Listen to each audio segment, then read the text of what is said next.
Now how power is saying? Oh, Jacob, now how democracy under threat. Yanka be say if something is under threat, next a day no. I am busy basa. I say ya. I didn't bet to be a free walk okra. No correct. Dear pa no wa. Would they so dear kase or my democracy is under threat. Dear pa. Jacob na me da say. Ye di kan meda organizers of demonstration no ase. Ye hwe nipa ba ya Jacob na gi yensem. MPP amanyokuo no ene di Ghana fo anim sa oye kire no ye the organizers ase especially Yera na Nabi ene na pamfo ye leadership of parliament omu show up o hwe Yera fanyo markings samia ku kapo ankofo se wo na ho ye fe pa ye hwe wo cha na wo di line ni ma na e fe pa ye wie so ye beda Ghana police service ase banbo no ekoyie ye na asundwem na ewie no so obi akofie asundwem na mmabunu a ba ye MPP achita wo abrewa abmene wanyina mesiru wanyina baabi MPP se da mu nyina ase se mu bedi MPP achi na etimi ye oye kire kese yakabna ye ka democracy and attack ye tintin ye nyina so egu ye petition so egu ye krata so aye friend petition na me koy na manti bidie o de kase me nye ntimi be me bro ye petition ba ko mame sama menu afuseni don ko ba ko na se na na ya amfa ne de na nkwa na me fata se me gidie me fata se me gidie o fata me ya giba ya na mama e bo box man so ba o giba ko obo menu ano giba ko obi o de gibi wa no be o de yo man nyina ye tintim agu ye petition ni menti me bas me ma me de o ba me bi me de me ka ho me ne be share media no so ba me enti kri wi na me de ato ni se menu ano enti ye nyina so Ghana fo ye de gu nkrata so e de kodan o mampani na we the producer me ban me ma copy enti so be ye me moa na nka wa producer we ne abie me da ase e na gusun e ko na ne dikan e ye your excellency ye chese MPP amanyokuo no obuo ne ani die fatasi ye de ma president no ye petition no ye chiro wo mu say his excellency sana ye ade ye de obuo ani ani die e ma ne ani die ese no ye wia producer no about your grounds of petition and no kosro kakrama me nim say UTV atie for there omuni ma kenkan pa and to call the same front page na your grounds of petition no e wo ho first pointer you making is say one interference with judicial independence and subversion of legal due process she ye nyina to memu ha yenim kwan ye fa so eyi Chief Justice Efriso ye bu 1992 constitution no etrase ene DG ye mami Eraba Gertrude efri akunya so ja mami Jacob na mami ye masem we see ye bu 1992 constitution etrase article 146 especially yes in trust yes ne DG ye mami akwan bebre so first and foremost na emra ne shep kete say wo the article 1 sorry so the article 146 ebeye juma say wunya some instrument either a legislative instrument to show the workings of article 146 and sana wa invoke all the contemplations and article 146 and now me know ka say there is no legislative instrument, there is no proper framework to put into motion article 146 obakaya ye discuss article 146 issue Yera Mahama yarega ko parliament ko ka say enche ye de ela be ko parliament and as ye the legal framework ye de be put into operation article 146 ako parliament and some ye invoking the workings of article 146 sa ela ni ho sa legal framework ni ho and say the ye ma me get you but then who do you blame sa de ni ho a se wo ho na man fa nya adwuma de baka se wo ho na man fa nya enya kwa na pente ba de beba ade no e wo ho a ane de ye adwuma eni ho a wan fa nya adwuma no why then do you blame nipa sa de ni ho ana wan fa nya enya kwa na pre ho ye de anka ye betimi de aba ansa na de adwuma enti article 146 misrewo na enko ba bia ways to remove the Chief Justice but also the workings of the constitution read together especially from article 293 hona here legislative framework to actually give proper tenets to the workings of article 146 Yera Mahama ka aya ga kraji tum ko parliament ama enso de ye ma me get you dedi and yen maybe an high into your first ground interference with judicial independence and subversion of legal due process. Exactly when you are a lawyer for you will be a friend legal vacation. A lawyer for a juma nebe do August ni September ni dia yen calendar ni yesi enfan koji ya home. Into court kesi Supreme Court, Court of Appeal, High Court obia koji na home. Nemu ye court makumi enu bisi wose BBC a. Nanso enei and the Chief Justice at the Fiat Common Court Omudi Yera Hanan and Dubois. All the political cases are MPP members under trial say Omudie Ahomija lawyer for a woman Mamunjibi Omuntwaso ND sa cases. So this is the first time you be so. Oh say and then you be say them pa na work cases in one Chief Justice sent to me train ni free vacation your vacation is saying August September October yaba ejuma hyehyɛ so de ding enti dem pa na was our political cases in ma Chief Justice into me train na lawyer for ni a judge for ye wa homegye no see political cases MPP for a ye de o magina sendi bia de ye nyina so hyehyɛ e de na ba ye you would mami ye nyina so ne wi na wabisa me ho question ye see akọ ne kakra where your first ground enti your first ground no interference with judicial independence and subversion and mama instances me removal of the Chief Justice and 10 penny pre Chief Justice say yam pre indicate ayen lawyer for any a judge for ye wan hom jim me kai say ebra na mo aban mu no enka ni Chief Justice nso etu sana mo kro na bi na mo ko vacations Jacob na me Emma or can say about I think say 12 courts oyi courts makmako do me no yes say womo the vacation no womo koso anya adwuma correct. What is wrong with me as a lawyer medical and catch say your colleague vacation I select courts ni bi for expediency sake ebia na issue bi baso emergency bi ehia injunction bi enu nti na ye ja court no se ye kwa homegye mu se ye we legal break na the whole of August the whole of September na ye she the ja court ba ko mienu bi se mo de mo nhwe kire na se bibi si na hu hia so obi ba court ani manim ya for purely emergency services now mo this case na man ben then the war Hanan then the war MPP appointees are ye try mu expediency ni emergency ben the war hu nti a Chief Justice say a judge for mu disansem no lawyer for an komo be kwa homegiem say legal vacation ye ba kwa homegiem de omonto aso ni and no be ye gina so ka say interference with the judiciary and you believe say abansa chase mami ko ye ground me share o say menka ayi debi ye ni ye hwefo na ye sua de ntine say ye ma mo tine ma bi ase sa bre na ye kasa asemu no Chief Justice former Chief Justice so say 2023 okay Emma course makoma say as the judiciary commenced its 2-month legal vacation today, Tuesday, 1st August 2023, the Chief Justice Gertrude Araba Isabate Sakitokonu has designated 12 out of the 42 high courts within the law court complex in Accra to remain operational during this period. And okay, na meji tu course 2 year Chief Justice still on that so on course right adwuma no yes case 2 yipe no mu dia na said that cases I no permit you me ba na me tro sa hana mu case ni dia I no permit o mu ndi asemfo fo dia o mu di sa case ni kwa dia den na baye we are sure Jacob na assemble na okay ya throw your petition him say sa na tie sa so na tie say e den na baye ahwe lawyer fo mu di case e ja tachi oye oni fie so over 60 years osimo nkwa homegye chinchina tiomra court sa court na ya Chief Justice ye kwa homegye as lawyers ayeja no ma checho mu die nti ayeja say for expediency say sa court mienu no apart from hana ne why bio Dubois all those political cases it is court mienu no apart from mo case no case baby omo pen ye say omo nto aso ndi we are sure me are sure Jacob na the warrant was given to them to continue hearing those cases now then ka ye be ka say listen no ka be bo mo yiri ntam na ka mo free enti ye pray en wakwe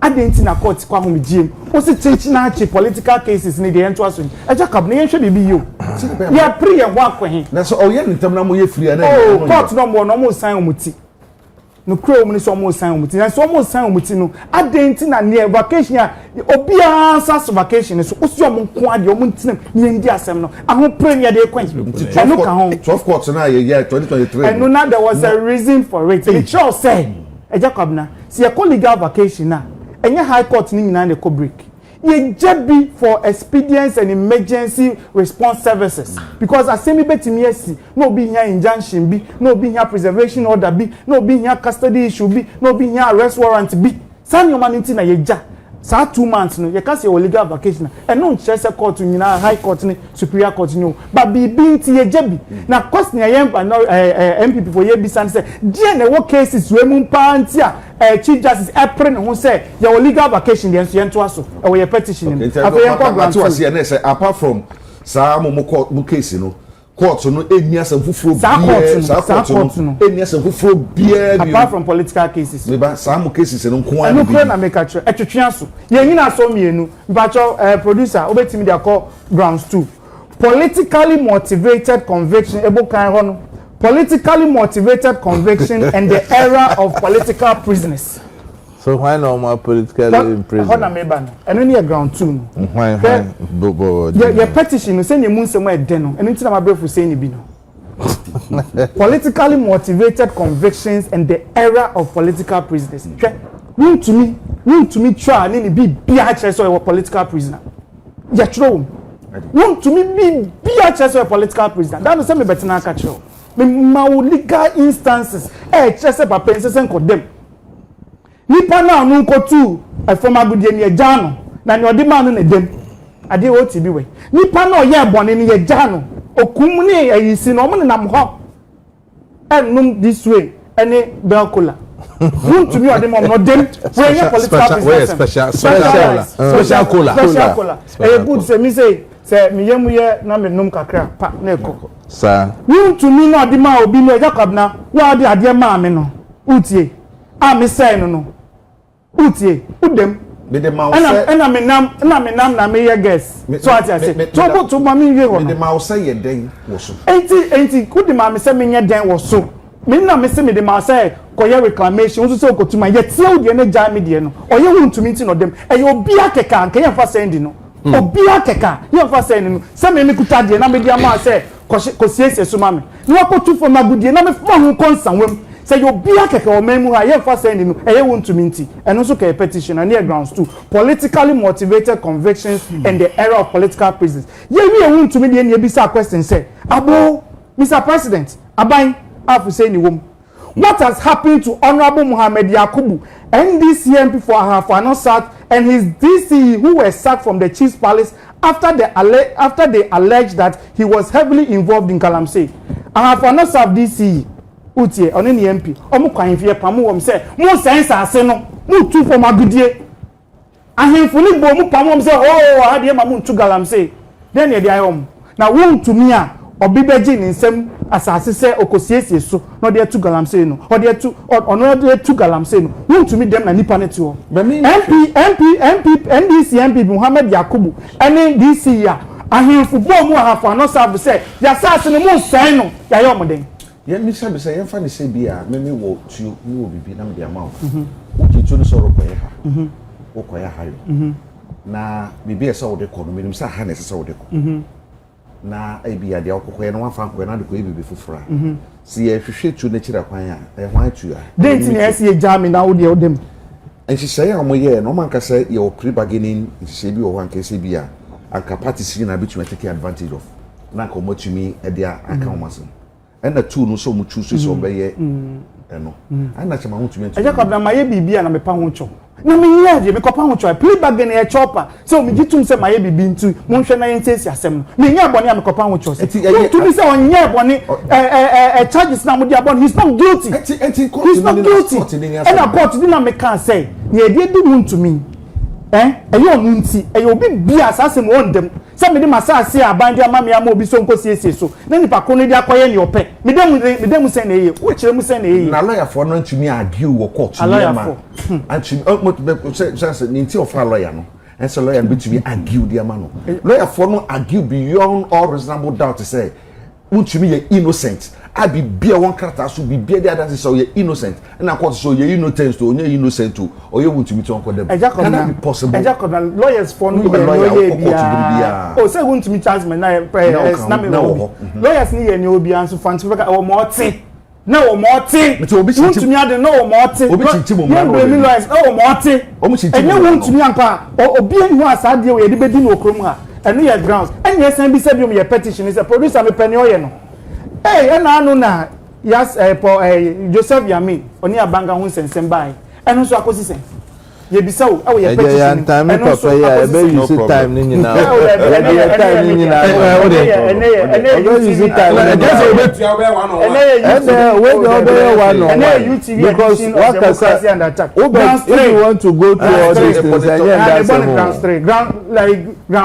ground 3 in and then petition ni mu nsem no asa hu sensem mi te bi nu pese ye ka petition ni mu so ani abaka wait ground 3 re-emergence of the culture of silence and criminalization of free speech eja kona sadie we de me hu hia pa for media for culture of silence and now kasa na wo hwewachi and then o kasa na wo hwewachi ade a ye nyina ye ti bi den ni panka ye ru Akuffo-Addo Mami bi I no complain o kan ya kan say Akuffo-Addo is a mistake and now say yes onye nobody ho no be ba ho o kan ya kan say Akuffo-Addo is an error mana ya jantro sa no catch president Akuffo-Addo obi ko che no then ya so obi be twa mampani ni maka che say is a mistake e ja ko no be twa am say me farin po say me kan tree I tell you abrofo no e shield the effect of language o kan ya kan say president Akuffo-Addo is an error obi che no friend na bisa no what perspective friend na bisa no so na chire ya catch say nipa o ye error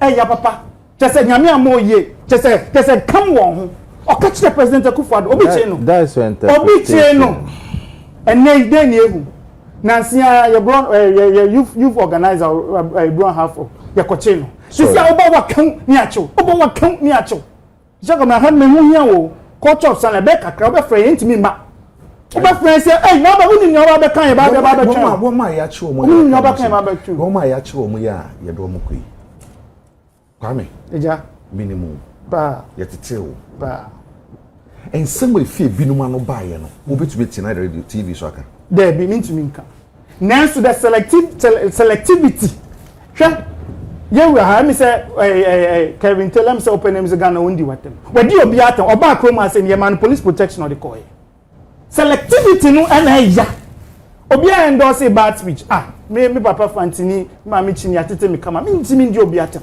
nanso akwan binum kan de mo faso na akwan binum kan e shroud woman na ya internet ground 3 re-emergence of the culture of silence yanko ground 4 producer brazen display of selective justice and political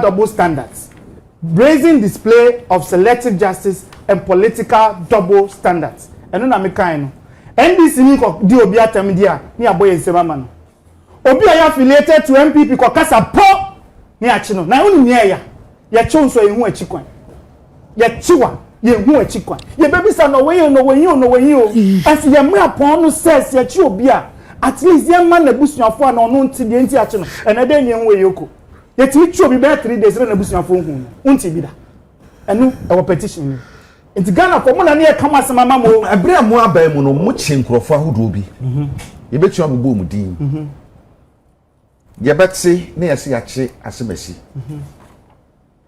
ye be hwe na ye so wo cantonment police station be kono ni ho ye beti ahwe no a akire ansa na be na e bia do hwe be aduana wo hwe chance de bi bia wo nti mo so manye bi ya kabna no ko o mu ni say ene die no nti se na anu die no sisi a ye chiwa se ngo die ti ka se ya do ko kanto me no busu afọ ko ene die nche be die do kompo we die ni die different and tu se dia die no ba mu ye bi se mu ye it's different compare because ye die ni die Jacob na put me ka se ko cantonment ye so ko se ni die ma o lead ene there's no need o ye chiwa bin ye ntonka bio abusuafo a wo prayer center e bom paye because ye omo mpese ye che omo me tiwe mi ma me Pentecost ma bet ni ko tojogu for mo bom paye se me wie me be fie sana yo ye ma me no ye bet bi so a me ma me be mi se kwame o se kwame hwe anu ka se yo ne nedie ye ma me no jam ye bet na TV so ka se de kom ne hu ye busuafo ye ba wo ye frɛ kwame and now ko dia hwe ka se yo ni ama ma chew wo mo tena TV so do sa ni ache wo e kwa omodo hey, TV. Na since your social media ni TV. I'm not interrupting you. Bami Pacho, contest communication director of the you are doing a fantastic work. No. You have a hidden talent. I'm just telling you your hidden talent. Communication. Man advocate say make asa. Ma me mra ye ground 5 na ne hu nya me pa ground 5. E jakwa bra. Me yen so record on 5 ma say na mama ne time sa. Because on your for a reason. People me ya me petition we no man ka bi ma me pe. E jakwa na ground 5 no e hu hia tie. Weaponization of state institutions and constitutional bill violations. E jakwa bra. Ofa yen constitution article 14 I show perfect says so be boni and now show be say we di boni mpa o tina wo 48 hours so be keeping after 48 hours no e say we di court me pa cho uti nche enen na yehu iyoko o se da chiwa yehu e cha kwan na 48 hours na so 48 hours na so no obeja no the bill 100 million 2 3 so e just come now who fifia me free mu bia who benye a dan ye 100 million na fe yoko na me be say me there 48 hours na so mama the bill it is we there so your lawyer yoko more bill now it is excessive you can go to the that is why hold on we need this even no that is a constitutional breach after 48 hours na absolute say Omar bail conditions said then currently I said court na the map he has Yoko has the mandate to keep you for just 48 hours Mati say omu na pa choice omu organizing them man my producer and project article 43 so Yoko ya mu papa producer with the prince minimum with the project article 43 the 48 hours is absolute so that mechanism will be that ben and remunacha na dia ba say make people 48 hours no e be so na mama bill 90 billion no me jawa to me the mama bill na unto me no would dan kukum e blatant unconstitutional practice and will be any account was they are weaponizing no so me one typical example so media chire pa Owura Gregory Afoko because na some by media chire me na report to court a court of competent jurisdiction and man bail say one cop meeting bail condition nyina but he was kept in custody for a very long time for 10 years constitution na work one semono na nyame bia na na problem be that since now dey one semono unim de o see a court of competent jurisdiction according to the court Iyoko court until now dem pay one semono o see a court of competent but that's even worse yeah it is a court of competent court says there will be a an arbitrariness of a director of Iyoko.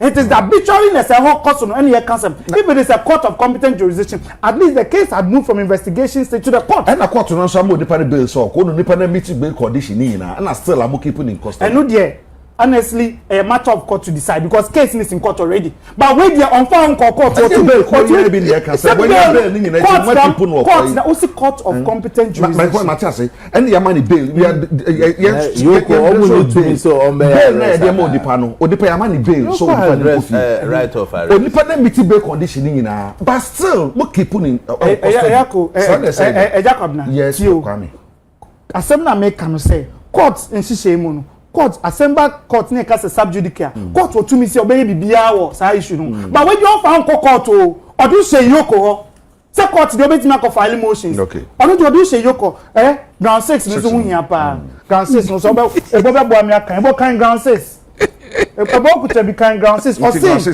concerns regarding the reintroduction of tribunal eja lawyer for bebre be catch say open court ni muwa sisi a court adwuma ye ya enye reintroduction of the tribunal enye take it just a for effect bi ama eye ehunehu na sema kan tete tribunal ne wo no eno na wo person mo de be hyem ene enti ene Ghana for ye kan masema mo say tribunal ndc for dey beg yanka no man jaya uni obi wasema those days no uni obi wasema so twen me do ko hu tribunal chairman ene ye di buni pe hu ene na ndisi for person ko fa bi e jacob na ground 7 and we be your depa me gidi obi aben or see the ultimate ulterior motive is a veiled third attempt agenda ni omo yiye ko ba ni assistant chief justice ni eye say nyina no akofo ne set ground so many candidates se same the ndisi ni candidate it almost set grounds no for the third term agenda but Ghana for say yan kan mu say enye ye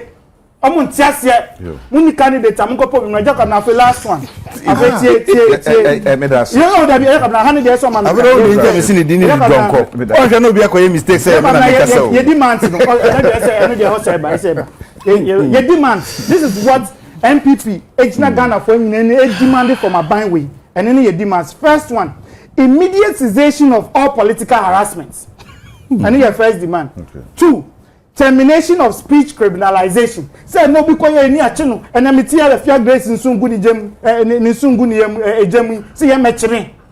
Ye ma me no ma wo yanche wo. Me dey say tio utie me. Adan na wo yanche wo o ma yanche wo. Me ma me pa bona no ede. Me date na wo yanche wo. Yanche because yanche be nchime. Adetira. Yanche nchime. So what di boni bia? What di boni? Me say won ka asem a esafata se echewo. There be me yes answer. Okay. Me yes. Nti won ka wano nyi wo ka. There be kakabro ni titim yi. Tie. Yes, PBM say equal enforcement of the law and prosecution of NDC officials. Okay.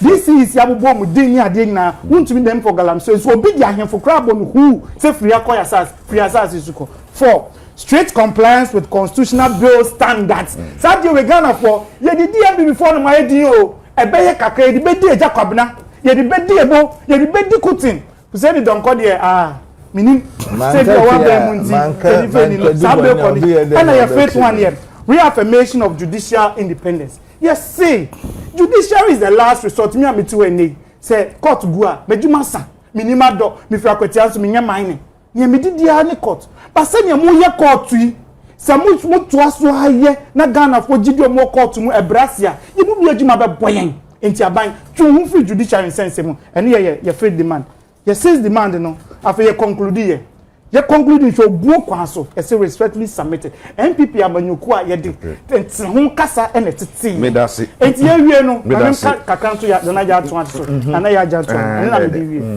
more time so me Jacob na won't means worse. The delegation of the Naya Jantua by the presidency to receive the petition was to spite the MPP. It was pure out of spite. Try open nipa was super MPP in penny for 2022 ababesi na. We the Naya Jantua bi eni ho. O kan ya ka kire da na Akuffo-Addo say o ye mistake. And for the presidency to have delegated such a person or so opinion this man or so you Kevin Taylor.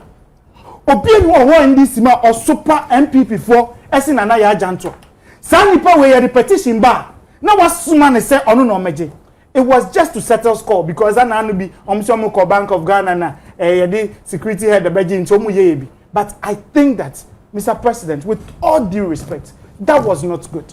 That was not good at all because I thought clearly it was done to spite me that say my said na mama mere pa me that say Jacob na say me I hope say o party pen for no be who say my said ma mere pa me that say Fuseni what see any some kan ya on petition no ya bobo so mama na copy ye di kan of interference with judicial independence and subversion of legal due process. So some of the questions be pre-warm. There also been political motivated conviction and the era of political prisoners. Your political prisoners were Ghana, or do to be example.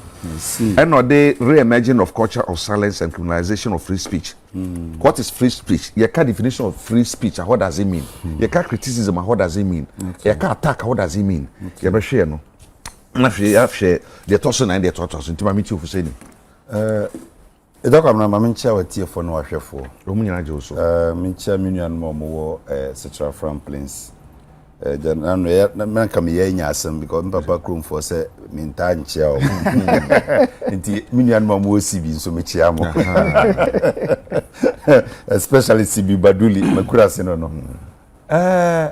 Ejakabana Hussein on say ena no mofidie kese ba akoso na me ka say ade ne sha ase na me yeso no krede ye ba akopɛ de opa ade akɔ Asante ne ye nya na bro me Asante na tete me politics ndi se minua na bi o kɔ contester de me ya me de babu ani bia o se me ye ti me hu se na bi aye smart e declare ade we na me se afa ma minua no because ahoden na ayi wadamfu ya no oye mponchi bebrebe owo nantwie bebrebe yi nanake unzo akopam na free organizer ho no ni huhu ntie nana bi so ntimi nko organizer ho ni bio ena nka ja okope safe haven bi no akɔhyɛ se vice chairman position okoya buga na peja ni nsai buga nsusu semu oden ne hu so side nche nana bi ena ohwa den so se buga di ya ji ba bia oyeso ne mamenko tare no to na menye second vice ebi a ho de menya Mustafa Hamid nso na peja ni nsai Mustafa Hamid nso so put de na basemo din se pa wa MPP mu a inshallah we shall rescue our party oni kura no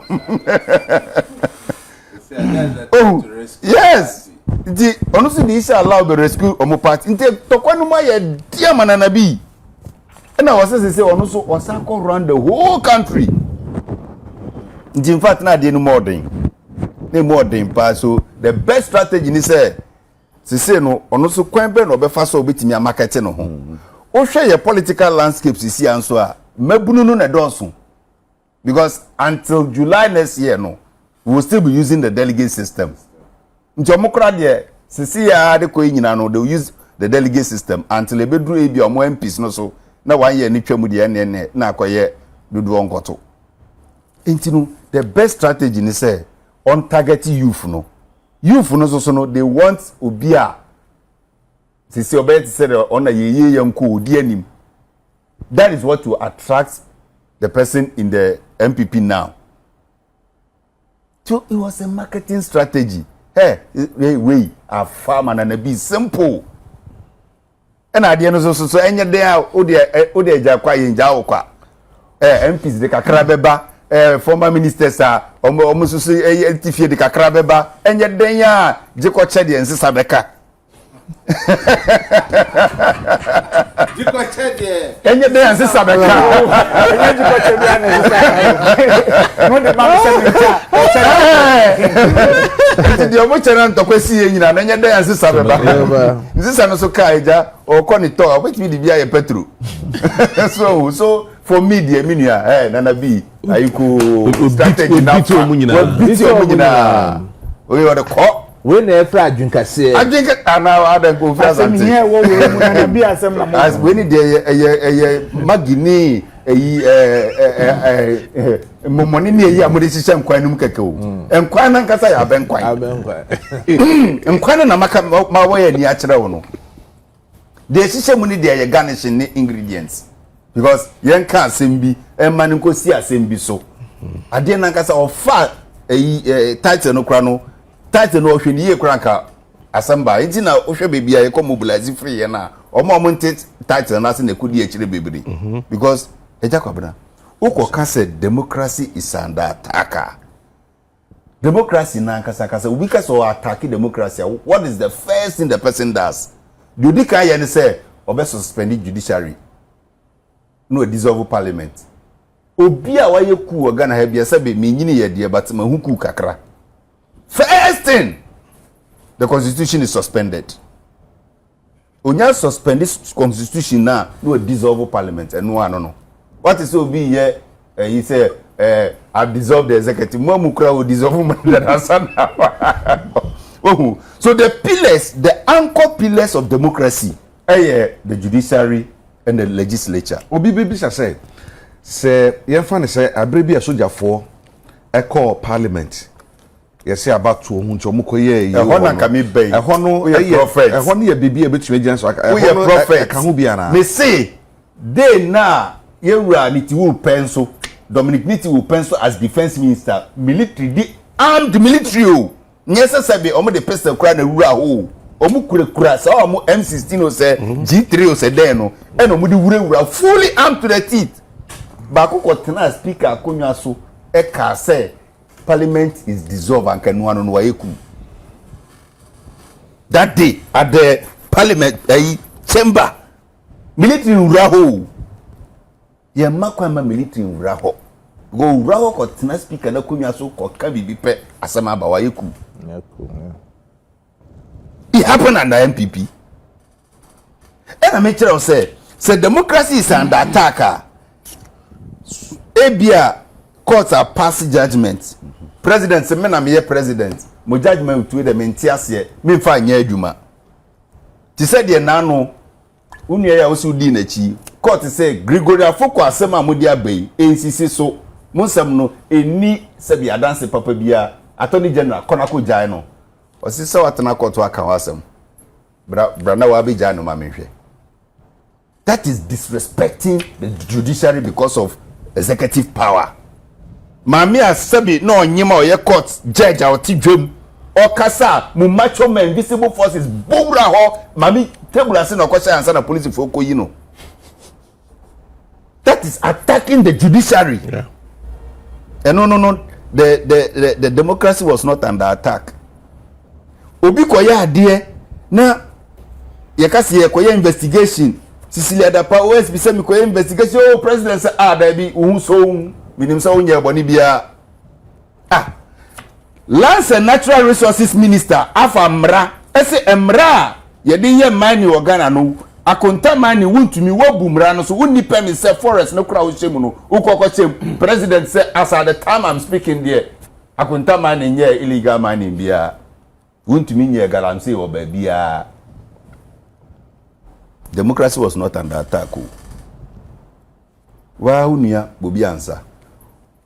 How many times no call Yoko ne police cells adanya wa criticize ye mami Rebecca.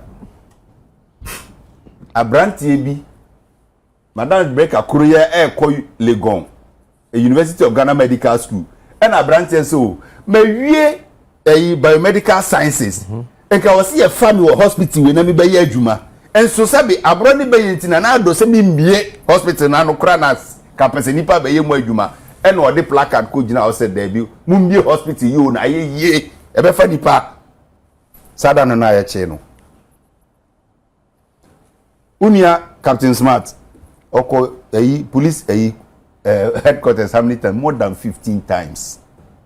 Wa wadan for obsina doye o twitu organa ha oyeden enye kasa ya wakasa tia na dododo no man peni otimi duro kasa ohina oti ho ka sorry no hu se president mi ba na ora so ti ho no eno kra ye ne tina yo Apia Stadium ye mo ne she pick a bucket from Kumasi to Accra chichiren ya born hank of their born nine and o dam ti so odwan aden o cassette ya na dododo that time the yankase democracy is under attack the time na some media no nyame fa born in chew time no the time no about when you telling yourself you took over 30 minutes so the whole concept about democracy is under attack ni nyina ne say aden ya appeals courts ako take decision MPP feel say decisions na court taking no enye omode nti na de court e de asamba na enye woda e che say democracy is under attack na mukunye kura o because moment time na attorney general timi ko chi witness did no ko share them can he say coachino chantrowe na mitimi fa to force ntumu eno kura na yete ho organa ha o nti sa attorney general otimi coach witness obi kura onye ono ni witness o otimi coach obi say chantro na mitimi fa me opponent ntum sa attorney general kro na itimi asa ko gina obi odi na ko gina ko ta nipa ni ho kura wasa ko chantro e di atu maame ni so me ye de maame na tum na Supreme Court for the same verdict mo amunsem na mo hwe mo amse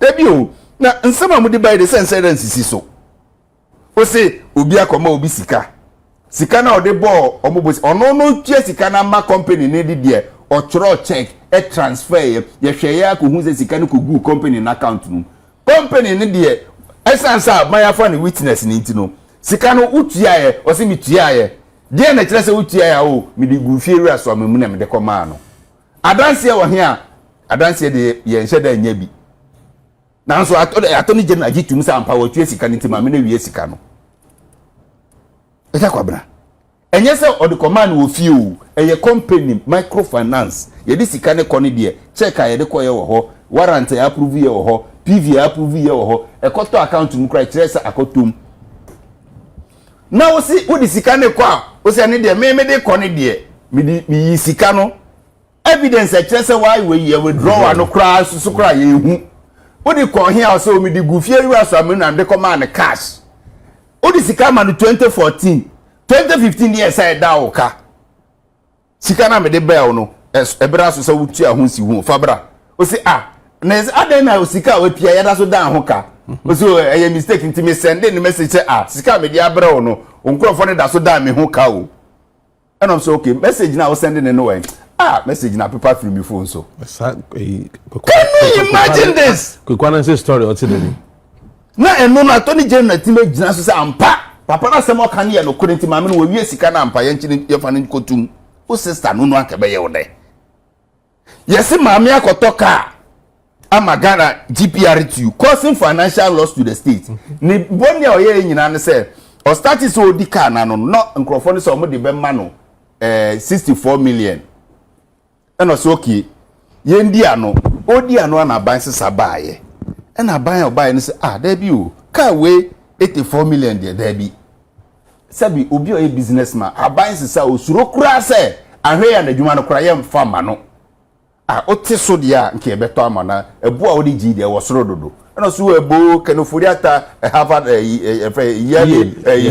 finance expert jakron kro o kanya mesam wada roma Osha white we can what can dia mate so kenofori ata approve the payment of that particular vehicles Maslock CEO wa unia sticker the kung fu man onu ade tiaye said the number ntia one see the crowd was sika no mo enso go freda me attorney general dent mi ka say mami say wo do anoko boss so keke kura say enka say na me ne mo kan de wa ma ban aboka enti yanchi ne ntum enti wo ye judge e wa appeals court near the evidence we betu anima enti wo betimi aka say ampa ma hwe ade we ya say sika wan tworo ho pen sika wan yi ho wan cd financial loss to the state say jakwabena mi wo national service yes faade ekoto nkoko mi tam sika na me se o nkoko ben makoto kosua ni ame ba be mankoko butu kosua no so ama na ye de ben ahwane yes koto nkoko ma they o chicks na okoto x se wa wo be haache na sika na ye de ma ho no kosua na ntimi ahaache na nduru nkoko no dudu na wasa wo to na ye ba ye ka se koton nkoko ya nka se koton nkosua nti wa ma o ma na fisika financial loss to the state e di mi fili now there is no acts of causing loss when there is no payment nti aba na se na di ma mi kotum wade ewe hu enu nti no minuanom se asema Supreme Court appeals court akenti no democracy is under attack sebi democracy e under attack no attorney general no kura onya mu attorney general kura so o say ko Supreme Court akoti asem no nkire mu yi nti nka mu asem de Supreme Court na mo so moko eno na ye yanko nti ye yanko no mo ye yanko ye dan ejakwabna ade ba kun so a me esaye me nwanwa kakra ne say omo site ya na omo sa be site wuntumi me kura me MP before nka wuntumi asem kura me nka bi mu because the more you speak about wuntumi the more you worsen his case because Mahama minister of lands and natural resources no na sem na judge no kwadi ka hwe kase so forest ne kura na wo de ma obi say onkonko ye mu so called reclamation now the forest ne eyodia oni etano nimere enye that this particular one I wadi kan kwa kele no he had no permit no lease you can only mine when you have a lease now all prospecting lands I say for Sophie ene sosoko bo ho na hwese ade na wo betu no kakra wom se de be ya wo ba gi lease ye di prospecting licenses mawa and just ko bu nu na tu yemfa excavator and koye prospecting. Nobody does that. Even exploration cry yemfa excavator na eye ukwa no akọ drilling maybe kitwa bi na utwa no why you drilling enti si ama prospecting license say kwana ko hese gold wo ho na wo se wakọ what mi atua ma wa say enti wa sa ko fa obi say ono so mra me kata so nipa na o kata so aye ko che no no so nya baby aye turu no ono kata so ono so say di baby foforo no nya bone ade na kata so man kata so na bi tu nya bone ese ye twa no so say nipa nso so aye ko fa no no omo on say the way omo ye omo dance enu abi na di wontumi o say omo ko fa obatampa no sa pepepe na bi ko di wontumi nso na da we ni de o kana wontumi gina hobi wontumi lawyers bisa na asem oyi ni nyina no ye bisa na seminua me ka se kokata so ana se me ka se konakotu eno se chairman o ka se me kokata so a sika se na de ma me se me fa kokata so o se emu mama o sika de o se di akobe na fati ani just o manisika ani just o manisika Bebo kanwa kan you so kata no kokata so de o kokata so no ai oba kubesi ogu efa gu excavator mu kokata so no fancy so kube is very commercial commercial on your maximum kan ni de mu come to one abe oh semi juicy amaye now kata so mo akemse kokata so na dua kube ne fa ya wanka kwame wanka be oh we just can send me note say wa obe ohun da be na be voice we nya mi o asase be be organ he forest iboku de kube ye so for me and I make say be there me political analyst ni strategist na be strategy na farmer no they say na be call rounds or hero or cash one o ti say o hero kama bugapo ompo na be call afa eden so enche dey so bo mo de bo aban fa ne ma hodo nyina mo tete nipa mo kan pa de kasa bo na wa unu asami jemfi wa free happy ya na ye koche no o free happy ya na koche na adan ya publication of false news cyber hwan hey mbb for ne brofo ebo ya munia enkoma ye die no ho eno demonstration no na waka no ogbogbo ne mani nyina so na dia no mo hwe kwansa bambe ne say the mediatization of political harassment are they truly harassing their political opponent and your question back on 2 termination of speech criminalization yeah criminalizing speech a speech near criminalizing and now say a threat and also come home and I say equal enforcement of law of the law and prosecution of NDC officials. And somebody in our so where is between Gina so they can say winning. Young prosecutor NDC for the prosecutor MPP. And I say strict compliance with constitutional bill standard. And say bill na wash to I did tell yes and also almost check was buying beshe na obeja sadene and if kra no reaffirmation of judicial independence. Is it true say a judiciary no the executive afa atena omoso the executive mbeka and omo ya and me mean you sa omo ade said omo dey ato and say the omo hwe kwansa bambe ye no ma me chi webo eje donko abantina show manyim da eja menyim mpanyimfo wotena ase a wo for that my topic that my theme for the demonstration democracy and attack menyim mpanyimfo wotena ho no wo susu dam theme na was kana antu ko exercise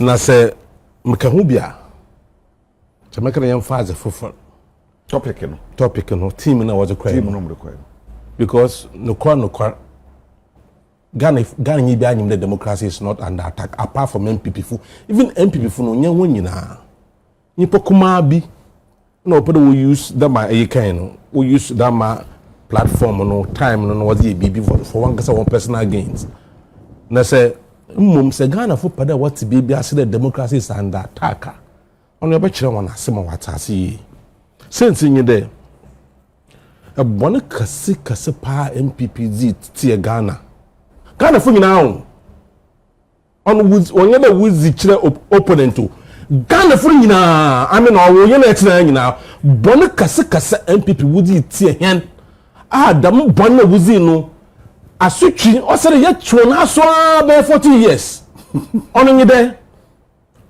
there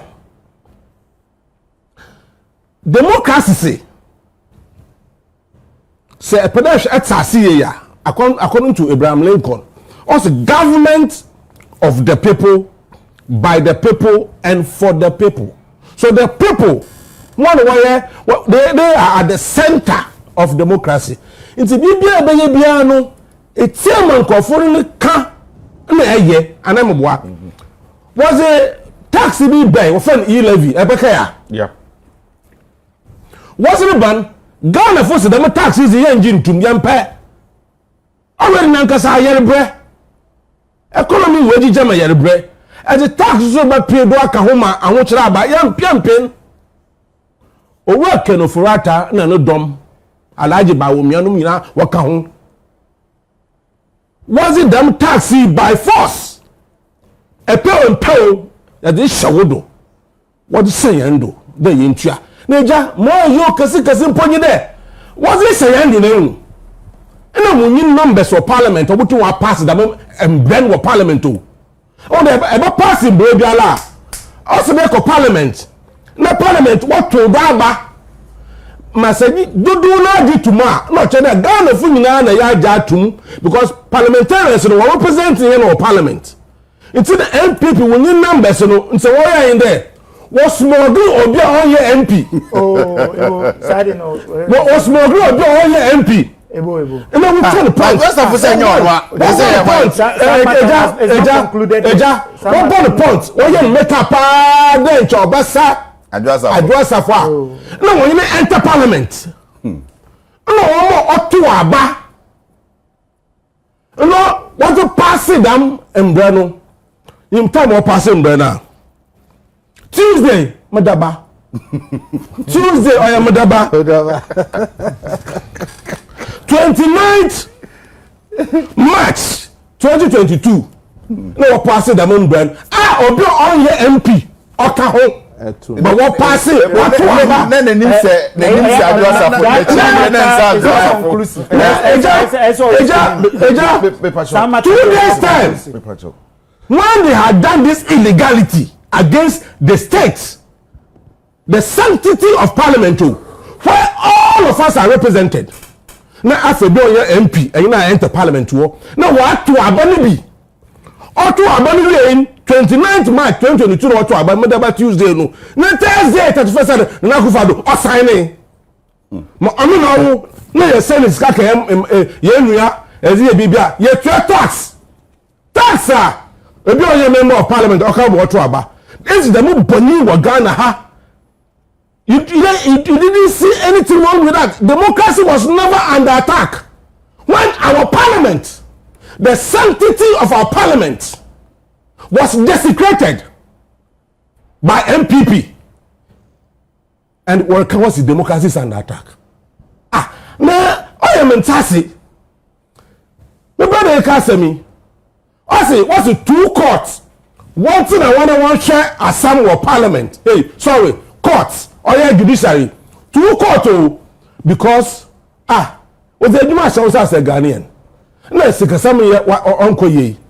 And then you court to the massive influence them. See, so a book of them because court to call in fact, Chief Justice no all in favor. Then you court in term let's say songs are confidentam. Now who your songs are go them. All your MPP funti, they see everything wrong with it.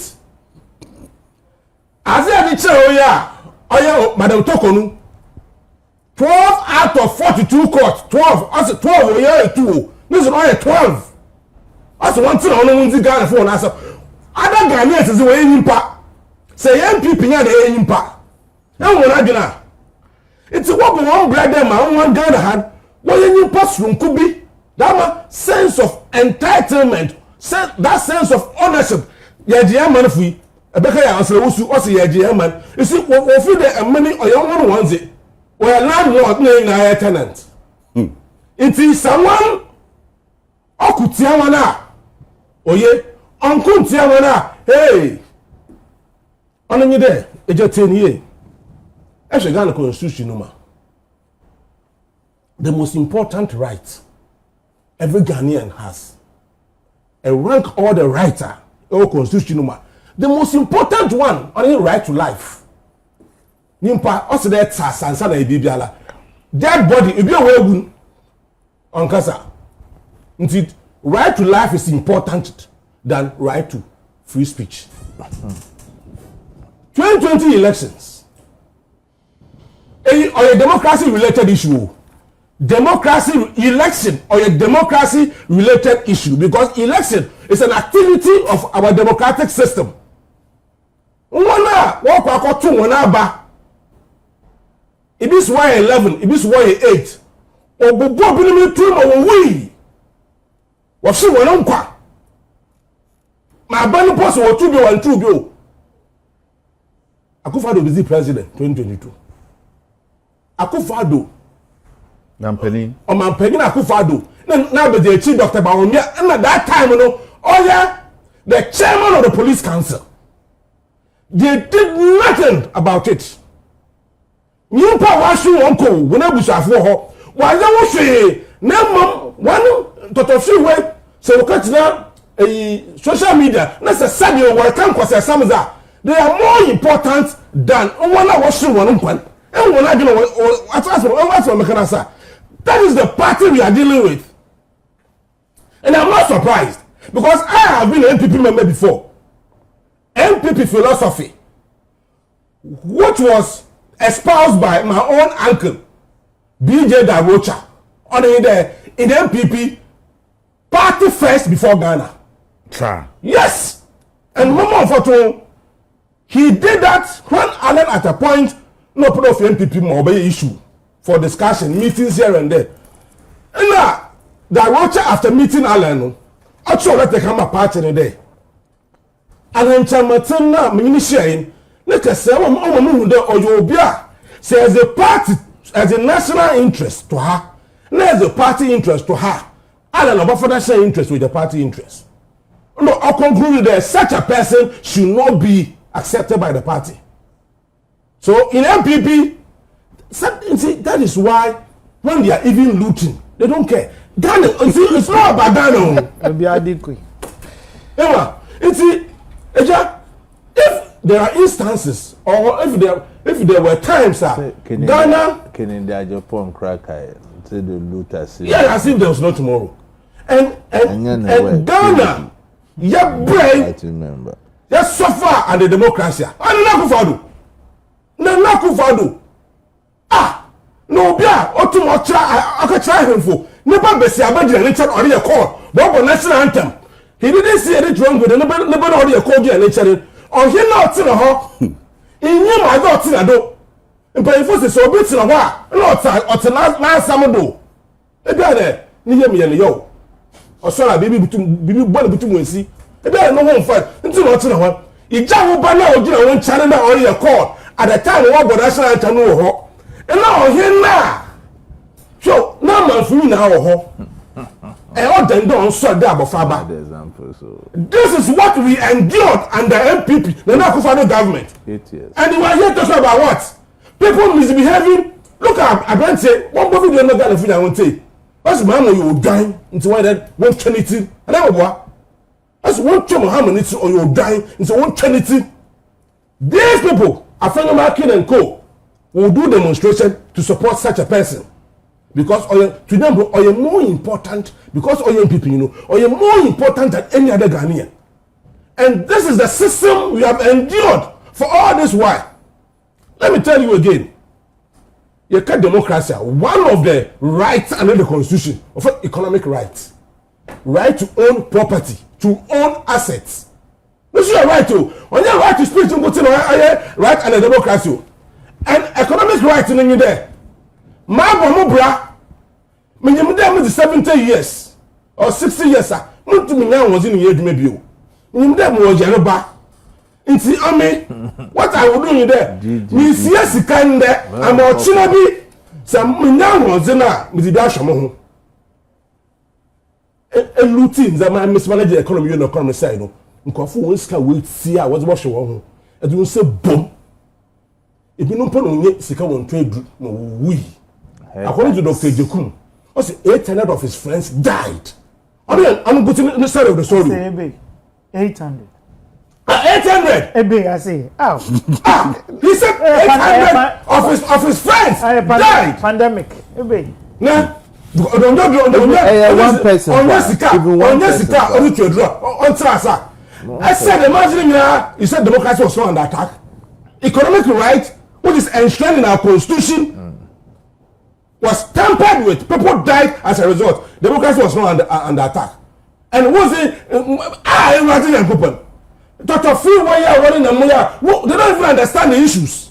Ignorance. One time someone say, so what shall go back? Then support them. I know you are a very decent person. You will never do that. Some of the things they say, they can't even tell they can't even show to their children. Yet, Baunya will give them a special hug. And what is even appalling, Dr. Baunya was the one who sanctioned this government demonstration. How? How can no? How can do you have that? No, do you have that evidence? Very important.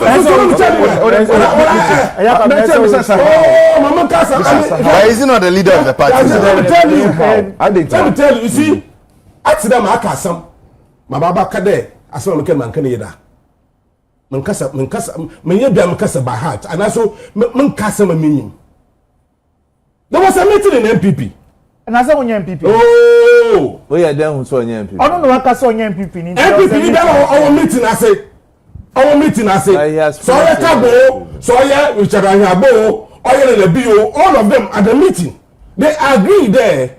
Them a demonstration into 1 year in 3 weeks time. Almost 3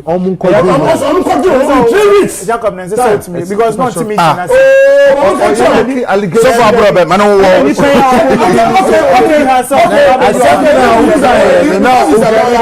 because he's a lawyer. Let me it is alleged. So because we are lawyers. No, the point is that any problem with the no hand mother your man. Or sister one the whole Enti wa twini pa na ngbo ni na san. Enti ega. When you meet the it was agreed there one come go in 3 weeks time. And now what is per se? Then a few of them met Dr. Barumia. Ebe I say. And that's why the decision was made. So some of them were angry. I saw some of them. They were the MPP. When I knew the MPP, I was a member of the MPP. What fetch a quiet day? You know what you do there when you demonstration. At the time, Ghana for at your young or train, when you pass our tree, what's your uncle? Helicopter crash. My years 1 year anniversary. Dr. Baumia, we're not in borders. We must send borders home. Let's say now a bad day. There. I said my voice is all I know. It's just to spend a walk. This one needless, useless. Demonstration. Debbie. My own description. My own view. This is my own view. Debbie. This is my opinion. What can you say? Mami cho baby. Say obi ka bibi na say ebia me ba be no kwa me fa so me bi sanasem. Na sa wo ba mu a na kwa sa wo na wo kire de esa me ye. Enya ti sa ba ya and to once again to appease useless and needless relative to the 1 year anniversary. Jacob, no way the man. It was useless and needless relative to the 1 year anniversary. Jacob now. The man ode me. John Kenya Mate. Oh yes, I say oh kire me dia menye. I know na me say open cat be flow. I will still flow. You see, it is actually the margin in Hamo Akodo. Ne demonstration at the time. O me na use I roho. Yesterday somebody sent me a video. You know the video when that assembly scene in Musim. I was live television. I cried. Somebody sent me the video to remind me. Even yesterday, when some of them were giving reflections, I nearly wept again. I've got some more to them. No. And then Dr. Bawumia, the leader, I think nothing told us there. First, we lead them, or a flag bearer. You know, they were doing things on their own. But since when you lead it, everything they will do will be from the leader. So Dr. Bawumia was the one who sanctioned this. That's what I'm so raising here. Uti after makina. Was say a brad is so toy na a yiri fa nkrofo won kra ha me de pa wuye no. Anka say aban ye ade achi na aban ko Thanksgiving. Yeah. Enti sa Thanksgiving ade na disaster esi sa na ka esi nyina atoyencha atu ye na ade achi ne Thanksgiving na ye nchichi nkrofo wire ye ni wo mo sorry afenyo anuti na omo so omo ye wo ya say ne afenyo na mo wo ya ma afenyo za no na sam oye me call ya mzin na sam ampo afenyo me kana sam oye mzin na ejema mo ka sam nchiro people I want to mpade God for okay baby na President Mahama wa share date for Thanksgiving na tro enchem see according to MPP for no njenyi there or Thanksgiving that was in the bufu nyame so wo tire wa e fe na ko nya nyame wo na kwa since Thanksgiving nso ato biewa nso ato metro focus chain there nso no re ban osimo wa yeah osimo wa ton and more, we are going to even they gave date out in the Subotapa since that time start to be I say you to that extent. I mean start to Wakama where you be it's a Thanksgiving. No, Ghana is 71% Christian.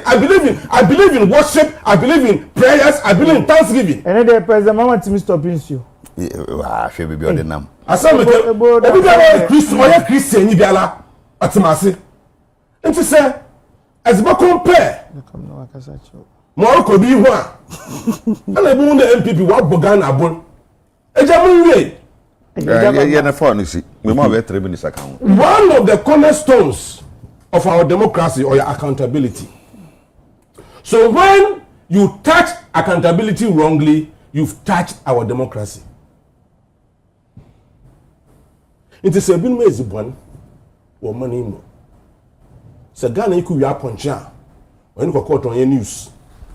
Ghana you could be boze when you caught on your news. No politician or millions. No, you caught or a special human being because he belongs to a certain political party. That idea don't when people want to know no whole money because what you have one general man no one was here. What general can say one who it was no kind of water to Akuffo-Addo New York and Frata. Akuffo-Addo New our finance minister for 7 years. Everywhere you can, Bubakunta, actually Ghana for we're going to Ghana because I'm a person maybe.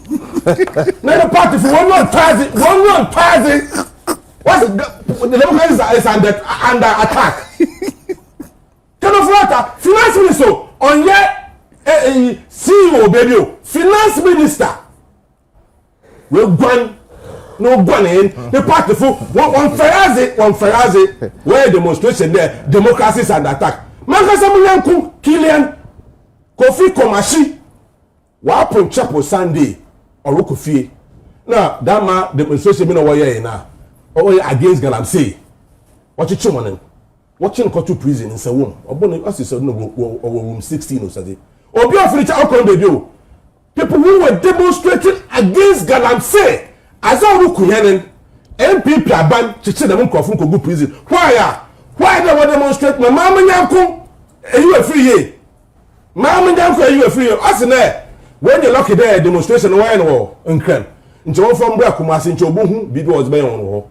These people are the ones complaining about what? That's it. That's it. No quality promise so there. Ghana democracy now is far better than when Akuffo-Addo was in power.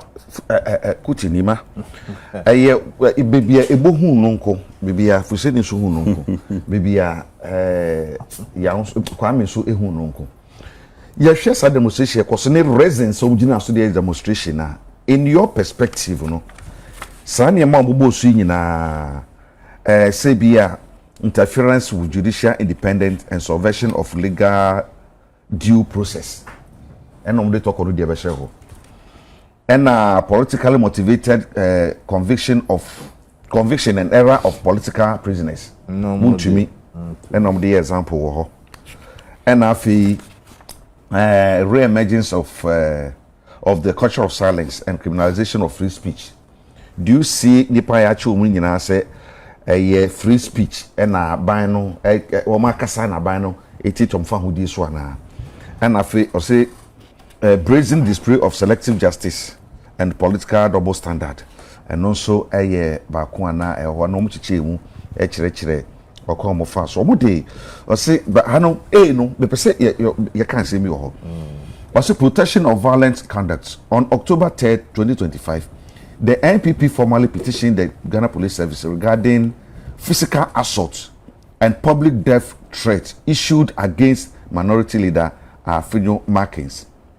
Majority chief whip Anodon Pre and NPP national organizer Henry Nanabuachi during the Akwete by-election. Despite submitting uncontrovertible evidence, identify NDC national vice chairman Audu Sufo Azoka, Chairman Azoka, and the Buakwa North NDC communication officer Abdul Wahab Amadou, the police have taken zero decision. Any day kaka hono yima 10 minutes. I'm for Akuje Sunechia Sabuba for especially our chief, the chief imam, the pastor for Mukika home, and the chief of Kenafio, Omaya no paramount chiefs is here. I say congratulations. Okay. Kenafio has come of age. Eja ebo ama me me kwado fante a personal five fante kasa no na ebo nim say me yiri papa ya fante ni Omunyum pa. na ne ma mi na ye kowini o say obi na kan say binka o kagumaso say wo twi ne nyai na fante na wo do fante de mesia look ebo Eja. Yes, sir. The day of the demonstration, in fact, I felt so sad. Say me a Ghanaian. Say, dano mo demonstration. Demonstration, no. Onim, the 8 people I'm sure Munkwano. Now they were traveling on behalf of Yenyana Ghana for to perform a very important exercise. Ya galem say in some year. Gibaba. Na should be bio the man omo ya. I cried on live TV. Those videos are still there. Omani Buama, Oye Nooks president, na me international relations officer. Meaning if plane for the first time together to Tamale, okay, Nooks president be who ye no. And to me, I don't know who is doing the MPP. Oh. When are MPP for? Me pai boni say, nipo ye MPP for no ye mbom pai ma MPP because the way MPP kono, embo omaino. Me jina so ne say, we need a very strong and viable opposition party to keep the NDC in checks. Here, Minua Ikasa no your former MPP ni mewa. Solomon Usu, former MPP ni. Alan, former MP. Ude share nipa Akuffo-Addo omafi party no besi in there because of Suban Webio, the sense of entitlement. Mikra, I had my fair share. Okay. Until ye say na ebekwa akodru ehi nti oye ade na ohun se mu sizes no ekofom sebi obi ani ho be tap mu se bibi amuko no enye na minua me pe wasem from day one minim wo bibi a TV so na ya me hwe and the day omu sentence chama unto me you came as a friend of the court. I was so pleased that at least we still have lawyers with conscience who can mitigate and plead for lesser sentences. Wow, nim say there oye. and through oh asem na unim David unim say through mo media ma we then na chese who your lawyer ni oh David who your look are you sure democracy is under attack in this country answer ebe ba ha no yes send ye nyina topics if you come better here David and from akumempa share after the demonstration pacho cause social media na ko share comments share commentary from very well standing members of the public how they criticize your government. I think you should have used that as a reflection point to come and do demonstration and attack part 2 on YouTube, you know. Actually say you people have not learnt anything. And say mfutu ayedu tumufu no muntie comment ni bizo encourage pa mama ka sambio eja there no producers aye ndama papa ekwaya oka no hasam say no mfaso was suing demonstration omo ye because nkrofo betie we pa esin de omo ye because on the day na Ghana for were mourning. No one had time to even listen to what you were doing there. It was a keep fit exercise you people were doing. Demonstration attack. Na mutimi demonstration freely. I saw some of your members dancing on the street. Yeah. Auditioning. After your marking leader up no or two as if we are playing. And yes, student politics na yo minia. These are serious matters. We say all the TV stations and radio stations carry the memorial live. So what was so extraordinary about your demonstration on that day that you couldn't postpone it? Saturday nunca mwanya demonstration anka obibewu. Ntina mukaye no. Muma na nabi abit mu nyina. Or they are in the campaign. And only baby aja the culture of politics where people sit on TV, then they insult omu papamu. Then when such party come to power, they reward them, it must stop. Until they embolden the youth.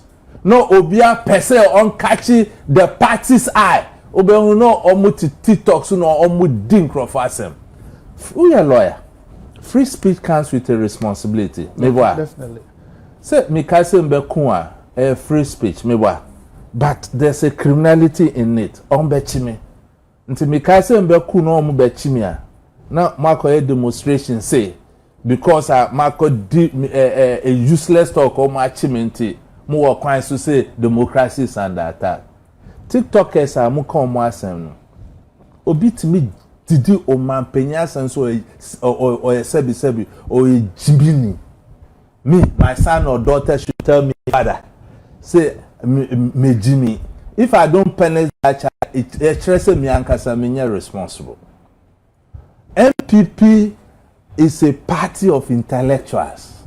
What has happened? Is that the party of the Rocha, La Ajete, Ya Papa Kufomu, Omoe? Even share the regional chairmanship, Amupe regional chairman, Paul Afoko, what destroy no? Come now, Japan, what destroy no? Ejako, what destroy no? Very fine gentlemen. Sisia. Akoye so young men so mo feel say party na kodo mu say is their time to also share the direction of party no ko. Ye kase democracy is under attack and the MPP South. You deny South representation in parliament for 8 years. But yan kan hwe. Hey, picture we on the 25th of September 2024. 39 NDC protesters cage. Muya mu demonstration omu chobi ana. And Nana Akuffo-Addo say nanka omu ko demonstration na omu akodi injunction. Mewa. Mu date po nya favorable no. Democratic as this government is. Omu mamukwan. So Muslim on the day you mourn our 8 heroes Munko. They were even magnanimous say omu mamu security. They hear me yan say President Kwawo na kuma fita in memorial honor okachre oba ni chief of ni staff and say me pacho obi ani office ko never receive petition way on my behalf. Share attempt the day mudima this innocent woman. And to me, my no quoting. O man penny swamia. Me o man penny. Me jinana nansu. Muntimin decide say whom o man penny should send to receive that petition. It's so wrong. You can approbate and reprobate. Who you a lawyer ni? And chairman to me, musi or a political prisoner. Na me pacho me ba. Me land there. Me ka san way. Or your lawyer ninti. Say muku ya appeal me boy. On your grounds of appeal, chire me bibi a matro say sebi chairman to me ye political prisoner nti na ye appeal we chire me. Aden na ye this kind of politics, propaganda. Any in your appeal, is there any grounds in your appeal? Say, Sebi, we are appealing Chairman to miss conviction, say, or your political prisoner, Minia. And then, why do we do this to our democracy? Why do we do that? Hey, Avenue Markins. The attack on this innocent woman is an attack on women in Ghana, women empowerment in Ghana. I did true. Unim say we are in a society where men have more opportunity than women. Of course. Ye per se ye encourage omo so that one day ye bet man your ba obey your man penny wo Ghana krum ha. And these are the women who are showing the path for others to come. No matter didn't attempt say Akuffo-Addo and other women will get to put themselves for political position. And yet after marking na a slappy police officer no. So I say no so man twina so no. One sense of entitlement. Just imagine if Afenyo Markin is the president of this country. Can't mean that. Can't mean that. Look, these people who did this demonstration, you are all enemies of Dr. Baumia. You are enemies of Dr. Baumia. How? Omu pese Dr. Baumia winning elections. Omu didi, omu kwaye in some way. Sebi. How? Demonstration on a day that we are mourning our 8 heroes who died in the course of action. Share your traditional values as Africans and Ghanaians. Obi ukra, even nipo town kra obe ko foma onko. Unim sa? Yeah. Obi a town pa wo be si wo fie. That obe ko fo kra onko. So what happened to the MPP? On TV3, na minimum communication me come imagine or see me man okoti mbeba vetting. Na nkama ambanso e. That's what Baba vetting. Also me mbeba vetting. Vetting. Because me come imagine no. Also mbeba vetting. You come and meet them there. I'll come and meet them. Na threat we one my threats in government and opposition so you are giving us threats. Mu be here no na mu gina one person na MPP ni. Obia, everybody is living. Can I say Obama response time? Obia is living. Look at this thing. Yoko asem no.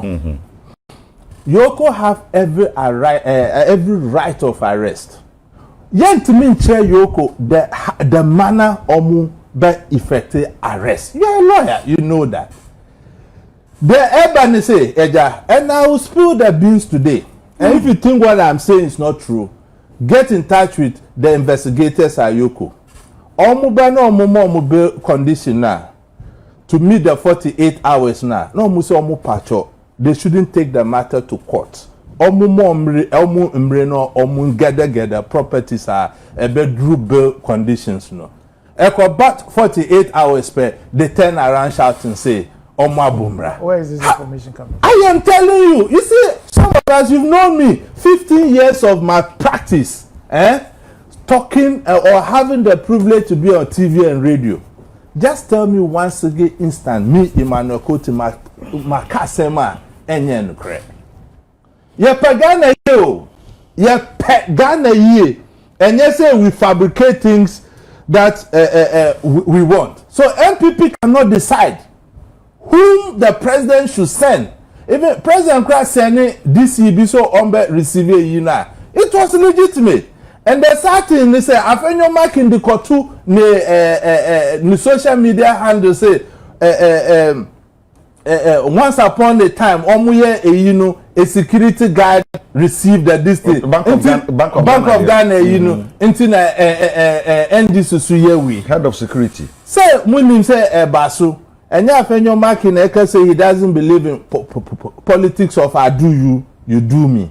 And yet they say afenyo mark in say yeah we need power, they will bring the chief justice back.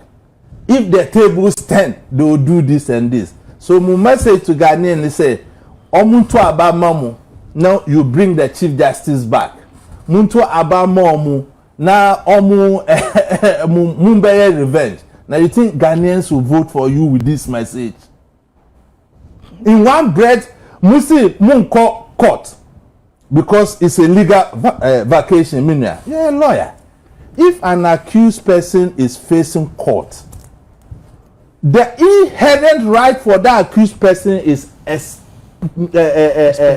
speedy trial. Now, Oma mamu speedy trial musi mumpe. And look at the people facing court. They are all people who can play major role in the campaign of Dr. Mahmoud Bawumia. Hanan is a close person to Bawumia. So is it not in your interest? So Mubayen in term, not more people who can help you prosecute the agenda. Edubahin.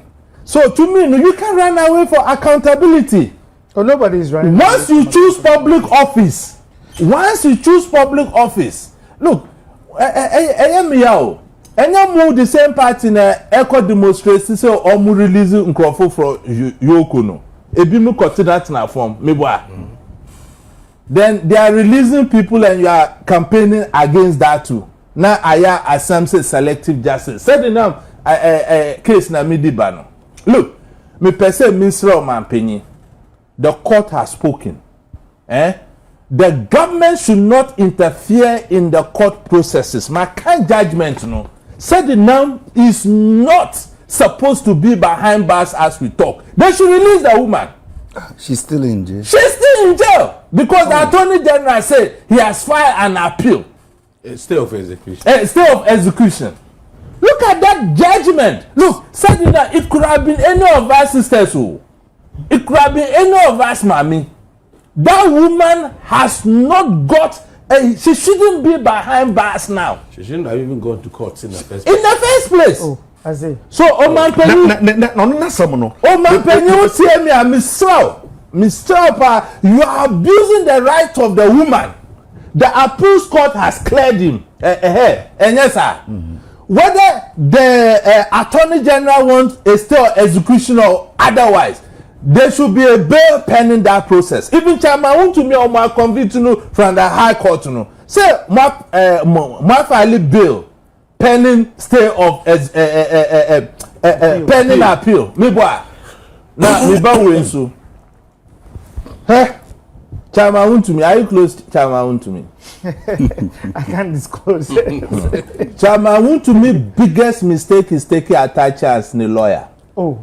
The day they were sentencing Chairman to me, Atacha was at the daughter's graduation in London. Now Atacha said, "Oh, mba." Now, with the mark of filing to the same court, say, "Mu per bill." What is the Obroni Becker say? The balance of probabilities, under what questions do you even do this? Under what conscience do we even do this? So demonstration omo here no. Me yaso omo kai Ghana for the kind of governance omo mae. They have awakened that anger in Ghanaians. Who they on social media na hwasem. Ade. Yeah. I mean, quick responses, Kaka. Obviously, mini minority. Especially,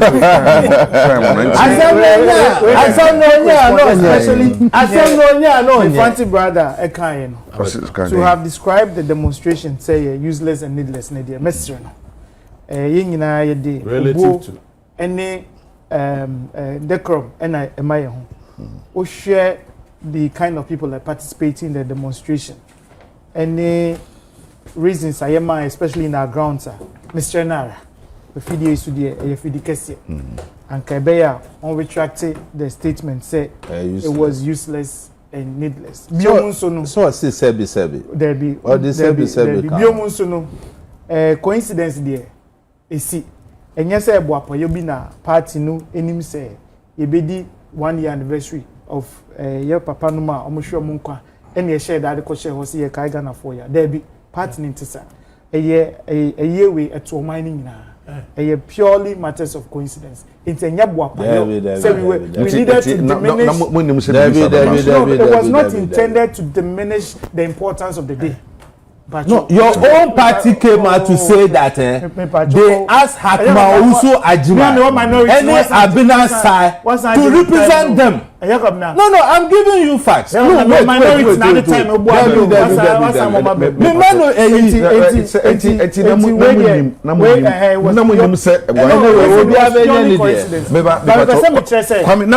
Wait.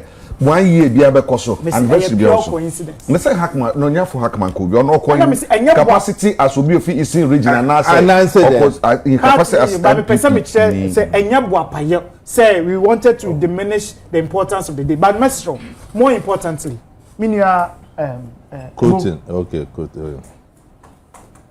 I would plead with you. I would plead with you that on this platform retract that statement. Which statement? To have described the demonstration as needless relative to whatever, I don't think it's palatable. Okay, I don't think it's right. I don't think it's right. My retract. Okay. You see, when people insult the president, when people say all the things they say, they demonstrate to support them.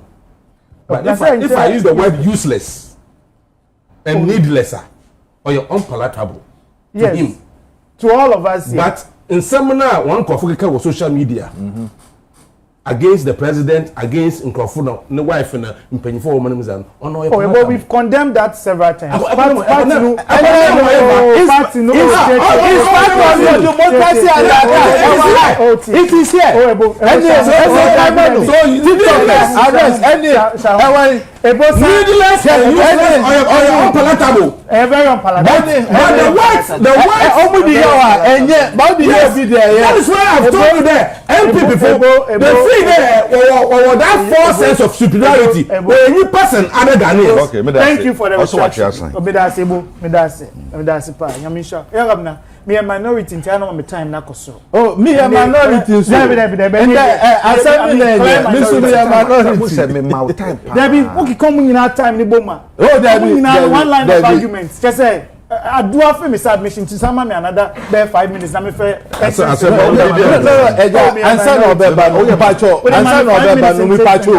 1 minute, I want to set some records straight. Namiwo TV3 on the day of the commemoration, your communicator said the government didn't invite the party to the program. And I said, hey, my friend, their assembly here, the whole Ghana was mourning. No, you invited by me and the group and son of Mobohana. Then only yesterday, the party changed the narrative. Say, Hakma Uso Ajima, any Abna Asari, cohort in the name of the party. So if you are saying here, say, it was a coincidence, it's factually inaccurate. Okay. Because from your party's own narrative, that is what they are put out there. That point. Okay. But 3 speakers also minority na so minority some in line of when na first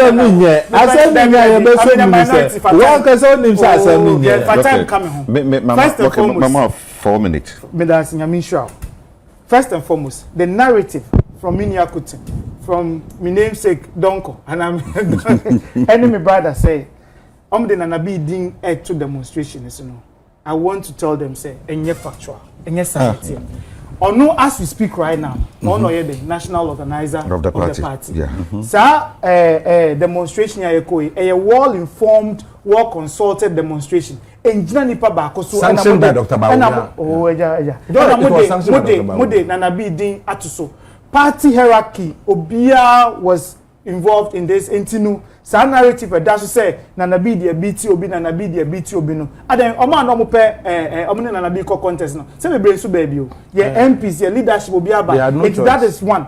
Mo bi amfa Nanabi and to who say onu na why party ni nim ho hwe. A decision by the party and we all contributed in diverse ways. And here point number 1. Point number 2. Eja. See, a democracy is an attack. Na enenisi ubi some questions so ubi some say point a yabuboy then amuka ho hwe fitimini afu say ni so oba ofa ho ade kofa ye kan say na nabi oye say na fa hin kosi hin when to me am bua asema wi na no enti it remains say enyoma ye de go nkata so no e factual omuni even answers to it obi any wa obi say na direct questions are oyi anu concerning the things in this petition. It remains very relevant.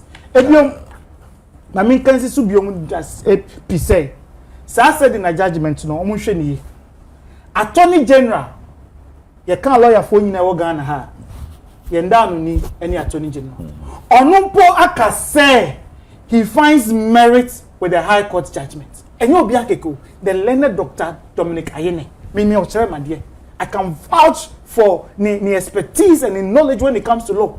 On your opportunity to speak on said in a judgment, or see the GDM, the High Court judgment should not have been reversed. And into all your appeal. And to you now, my money in your lawyer, or can they say? No. On King can call down reference or see he believes the High Court judgment has merit. At that time, we are not read the judgment of the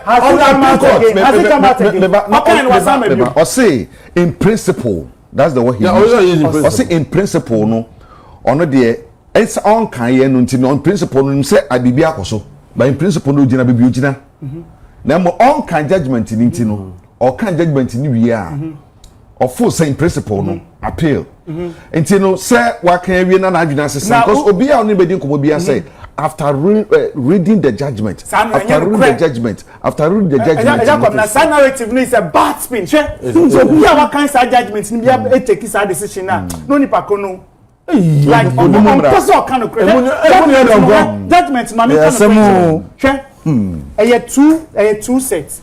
First part in evaluation of evidence. You can't evaluation of evidence.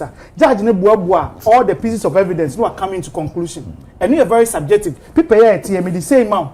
Now bobo one obeba different conclusion to Hussein don Kobeka. So on the subjectivity of the evaluation of evidence, people are saying say near judge ne kind wrong, which is very bad. No. High Court judgment. Relax. I'm talking about the High Court judgment. Another lawyer, not where your lawyer, not two lawyers. No, you host them one on one. No, omun judges. I already said in about.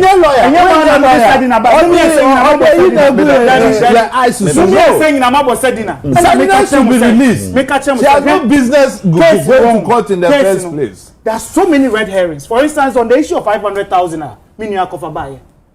Sir, Sadina assigned check. Aje cash of 500,000. The own lawyer paid 68 of the judgment. Corroborated the fact that Sadina received the 500,000. That's cash. That's not true. 26. Let me see. Okay, when he was he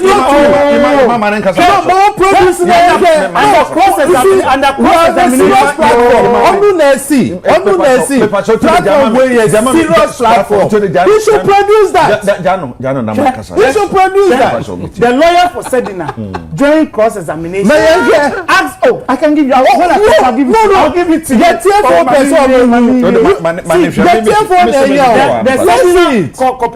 Sedina judgment, fantastic judgment. Who told you fantastic? Fantastic. It's so terrible, saying, hey, Dr. Dakayene's decision to appeal is the best for the nation. On the issue of causing financial loss to the state, the principle as enshrined in section 406 of Act 30 was turned upside down by the Court of Appeal. How? Principle say under section 406 of the Court Act that you cannot reverse a judgment of a court based on defective charges unless there is in fact and has occasioned miscarriage of justice. Yeah, but there was miscarriage of justice. Did you do the transaction? Did you do the transaction? Who was the prosecution witness?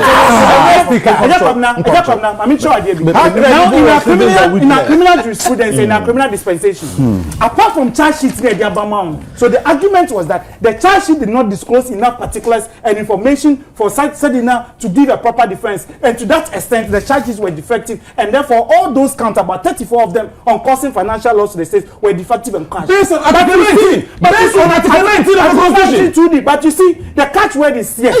In fact, the miscarriage of justice should have happened in fact. And in this age of our criminal practice, and apart from charge sheets, when you find the disclosures, yes, every charge sheet on the accused person here, there will be a friendly disclosures. And you know what the disclosures does? The disclosures give you all the particulars and the evidence and even the witnesses for a particular time. So in the face of we are disclosures, straying away. Oh, until the minister pay another lawyer, no host of and it is something that are you saying say he's bullying us here. The then Attorney General no anya na adwuma yi enra no kre anya na adwuma yi enra almost sentence owura bi wo UK Simon Levy say odika koto mo na na okumu dipa no omo che no Metropolitan Police for che no wo man shada amo ye hwehwemu kakra kakra bia no ye ya anti no judge na nyina so bia nyina so anfa convict no eno mu jana man ko ono sanko committee the same thing asan ye no sanko mu dipa ne kan eno mo de asem na ba court nti no court no hu no say court no kan say Attorney General no ane police for investigators anya o madwuma ye e wo first case no ho enti o manya adwuma ne enti na branch nya ditididi mo sanko second one ma o sanko mu nipa ne biu no nti me bi sa say are you saying say the former Attorney General and the prosecutors no ayo madwuma frenchim pepepe na appeal court ha court gina so di bu atan ama appeal court ni pa me nsa nyina ka say info so ha na judge say ba say no you two Akuffo-Addo appoint one appellate system is such that high court di asema Court of Appeal betimi ahweno adane no na supreme finality rests with the Supreme Court. Your lawyers be Rebecca Trust is our case we very important, especially in law students. Okay. It is good because the Supreme Court will give us a finality and a practice direction in terms of defective charges. Attorney General do say the judgment, the Court of Appeal should not have reversed those counts because he had not read the judgment. He had not read the judgment then. He had not read the judgment then. See that one to that one to the statement. Now that he read the judgment, what about Abeka Sabio? I'm finally stay. When I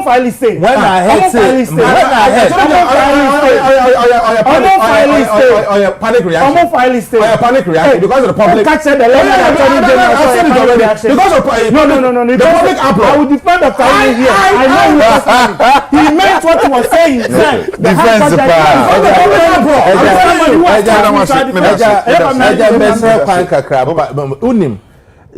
just to buttress your point. Miti say omoja said the name no.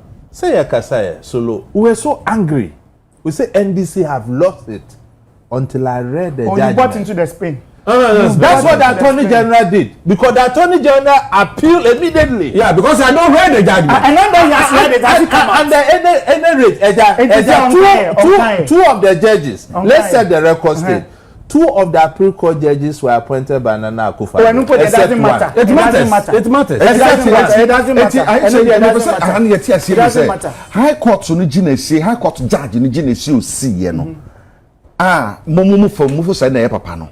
appeal court judges one against three sending now omo kan say omo so bebre wo mu no eno omo di mu mra no kan sanfa so say exactly sanfa so say man na ye lawyer penin no so say oni appeal court judges ni adwenye enyempe kan so uwie we no kan so say maybe say uwie no na ya to general say omo so ni court of appeal no omo kan ni obetumi de akoso obetumi tie ono no ko no de be ko no embre ni fa na enye nyina so che say ade no de high court kan na de be gina ebetumi na say nyina so say ne court of appeal kan na de be gina it must supreme court it na make say onipa ba ko gina si high court on based on evidence that animu no and the same evidence ye fa bi nkan ye nyi bi fa mfiri mu ene de ko appeal court judges miensa no so anim eti appeal court judges miensa no obia kenkan mu no say mfum so ade mu eti ne de court supreme court ni penum ko me da say normal practice for say no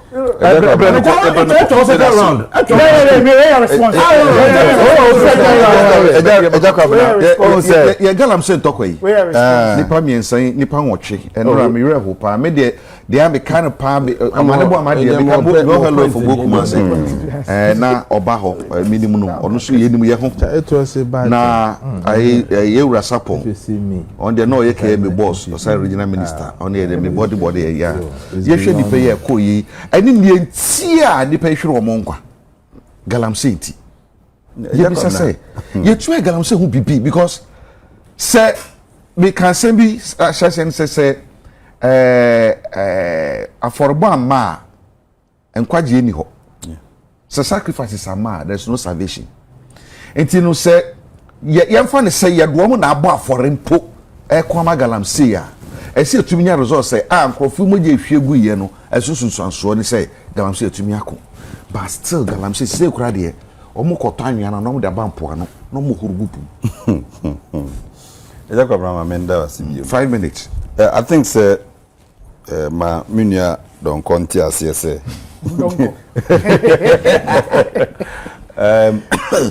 but anye nyina na esua mra ntino ebia articles na mintimi nkotu yeah ba unya kotu article ni wi na wo ka asem ne ne etwere a da na english english de nyina yet english ebetimi akyerem enti ya mususu fo mo lawyer asem ne nwuna ye Eja kwabna yes sir willfully causing financial loss to the state financial who said that ye dani ade ni butu a odi to appeal court judges so musu ni ya mamisu mi kyerem willfully causing financial loss to the state.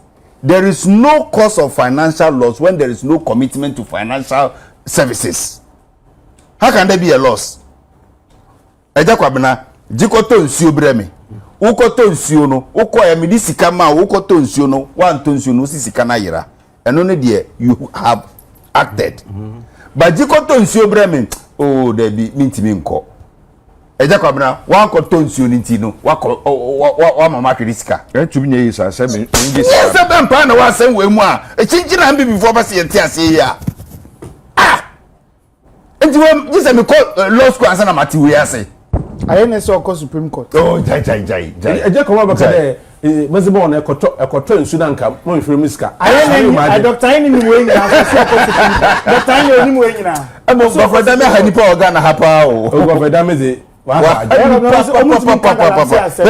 eja yes sir mami ko gala save sem no so I think say ena me no ka say o hwe lands and natural resources reporter o ma trainee 8,000 youth in the responsible corporate mining program. And then still, they are talking to most of the large-scale companies now. Omo ankasa release land and the ma buy.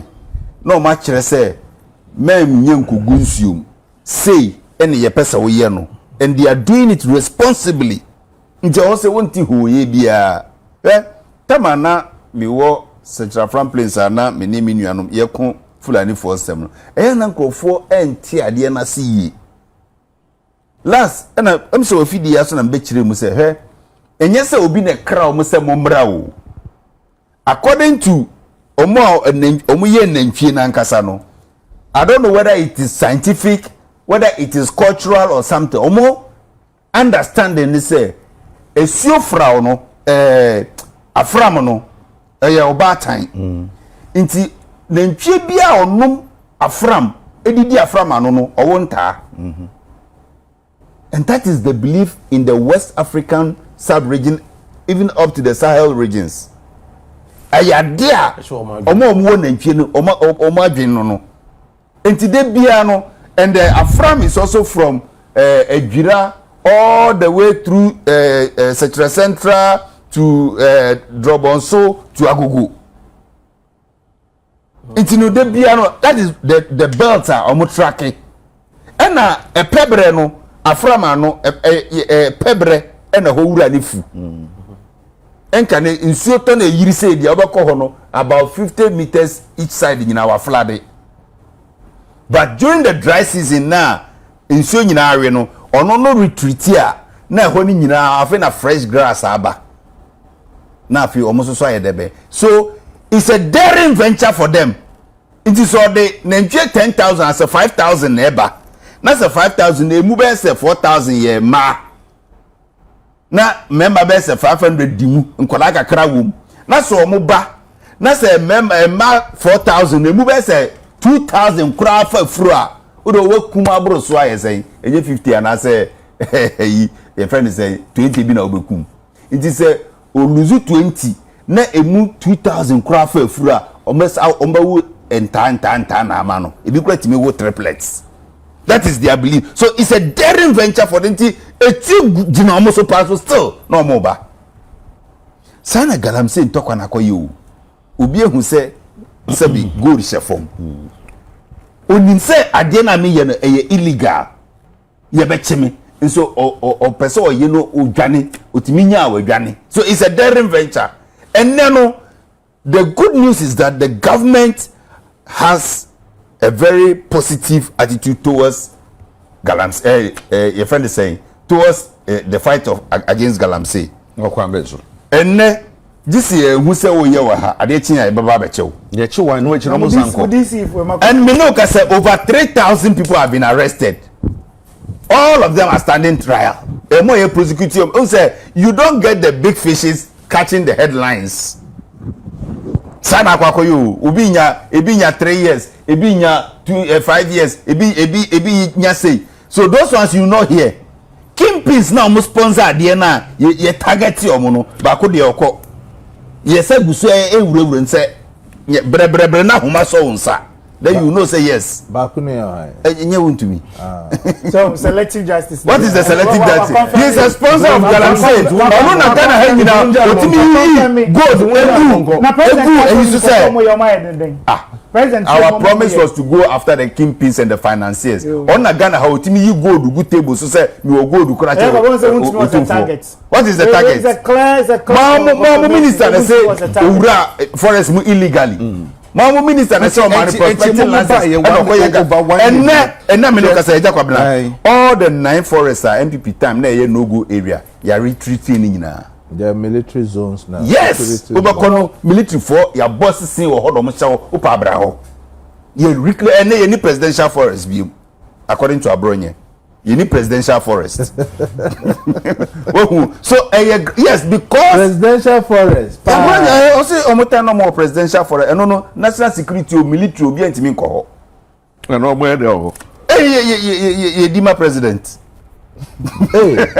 Odo no kan asem. There was a presidential forest. And security obi antimi nko ho. Odo no kan asem. And there is nothing like that. At least for me, to me, in there, now no mamembo Obuasi MC, me nuaba Fosila Babaso. Some daring people in Obuasi behind the school. Now I'm the excavator could see her. And 3 minutes, no I come.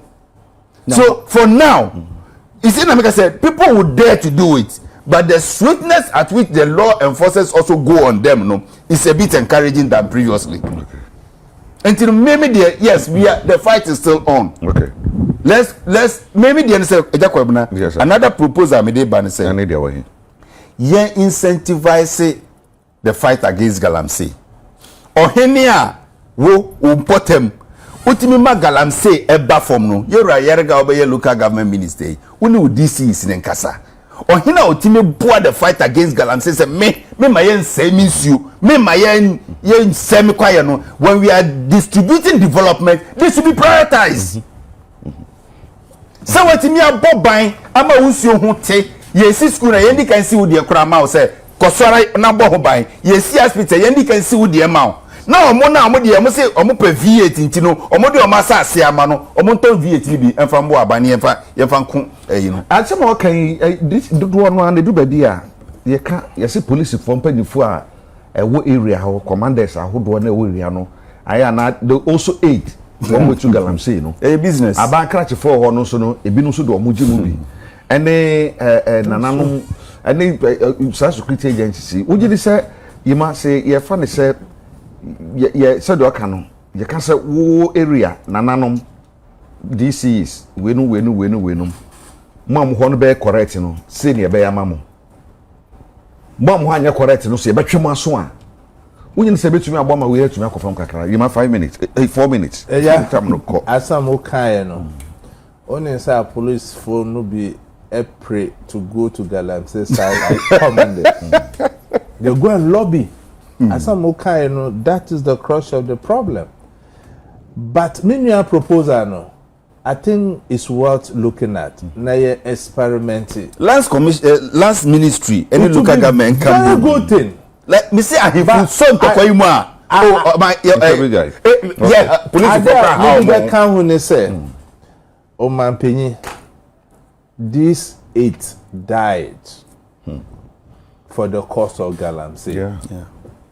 So today, are we winning Galamsey? Is no. Efforts because so and yes, there's an effort compared to what happened in the past. Now, the main person of man penny say this MMDC is almost accused of say they are aiding this illegal act on striking a young Hey. Onyo. So opponents to the be weapon. It's just a master. But if you are investigated and you are culpable, trust me, you will go. You see, to allow fair investigations, you cannot see smoke without fire. So once there's an allegation level against you, you step aside, they investigate you. Okay. And I know this government is a listening government. Me can ask somebody about Ghana Education Service, oh baby. Then the following week the minister was there. They are a listening government. Are you sure? They are listening government. I am for need DC in talk for no yeah, that thing you as a misrepresented the whole thing. It wasn't about Galamsey. At the moment, we share steps about we are far. The blue gas, 9 months, remember? They've declared the forest you mentioned as military, security zones. Yeah. So, Ukwa military for it's a good starting point. But we have failed in several areas. And man, Penyukra, any coalition against illegal mining crack. Oh man, Penny said chiefs are involved in it. I say he knows people in his government. So, the Emi Penny said, Yami. And Abanga was named in a report. Attorney General saw investigator. Mati Yamin Kra newspaper report. Okay, newspaper report. Mati Yamin Kra in the interview. Yamin say wa bre. And they say almost for investigations in Mbra. So we want to see that report as soon as practicable. If they are not involved, Yenya Ebehun say they are not involved. But if they are, we trigger the necessary process. Another thing I'm happy to say, a city NDC member of parliament is before court 2 months ago, over his alleged role in Galamsey. And Ukra majority leader came out to say, and even had a conclave with the speaker and San Omo escort to come police for. Because police for your Omojuma and Oman, they swiftly took him to court. At least we are seeing some actions. The person about to say they should start publishing numbers and names of people in this existential threat menace we are talking about. No, who say these are the people they have arrested. These are the people facing prosecution, and these are the people who have been jailed. It's not politically exposed persons. Not every time. Not AG headlines. Into na intercourse acquire politics. No. Politics. Na ahebasa. Now another aspect after the 8, okay, say forgery report as a security analyst, I'm so interested in it. Okay, so no more can say plane na hwenya plane. Pilot no so omo train no mo ye. Na maintenance so it was ade obroneba fre downdraft over a bad weather over a high terrain. Now, Usha 2026 budget now, they have voted substantial amount of money to recruit the Ghana Air Force, which is good. I think they even ordered for rotorcraft helis way from Airbus. Matisse Bakwaba in March, the other 3. But the airflames, that's just 20% of it. The 80% is the infrastructure. Here, the cost of the crash. Equipment being the plane was not properly equipped to undertake that journey. The one they bought today, if they were to fly over the same weather conditions, see. So I buy Mr. Beyond buying the helicopters, my share the equipment and technology aspect that can aid the old ones we have in the system, because they are expensive. We can't throw them away. What I say, including the 70-year-old one also. And beyond that, yes, sir. We say that the Amikase security a very expensive enterprise. Your presidential jet is not fit for purpose because of political optics. In some way, back na Adani Amanyukwasem. Are we going to wait for another fatality and Sanayato presidential jet? You do call for refurbishment. We can't refurbishment because also almost stripping the whole thing down. Almost large portions were rusted.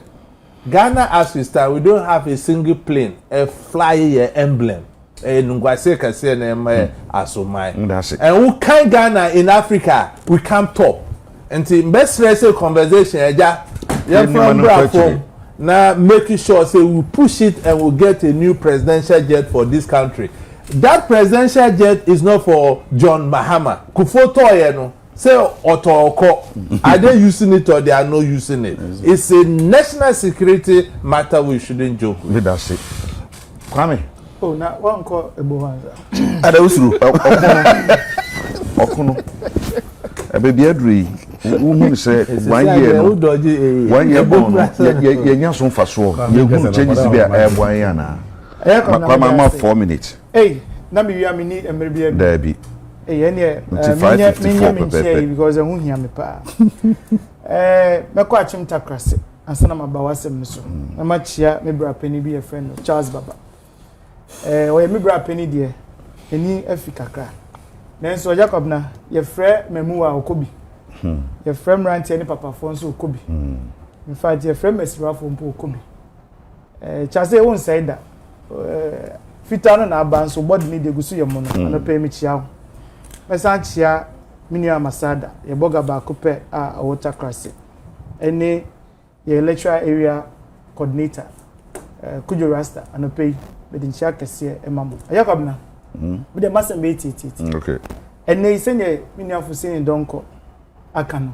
Who be saying this for say I'm biggest achievement ever fight against Galam. So I'm so much jelly to and no one in this for na and they cannot pay so Wabesa Kebi.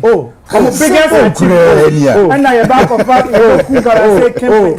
who be saying this in India and they are recruiting say so play back. Also match Galamsey campaign. Who be son who say enti aban your tisui.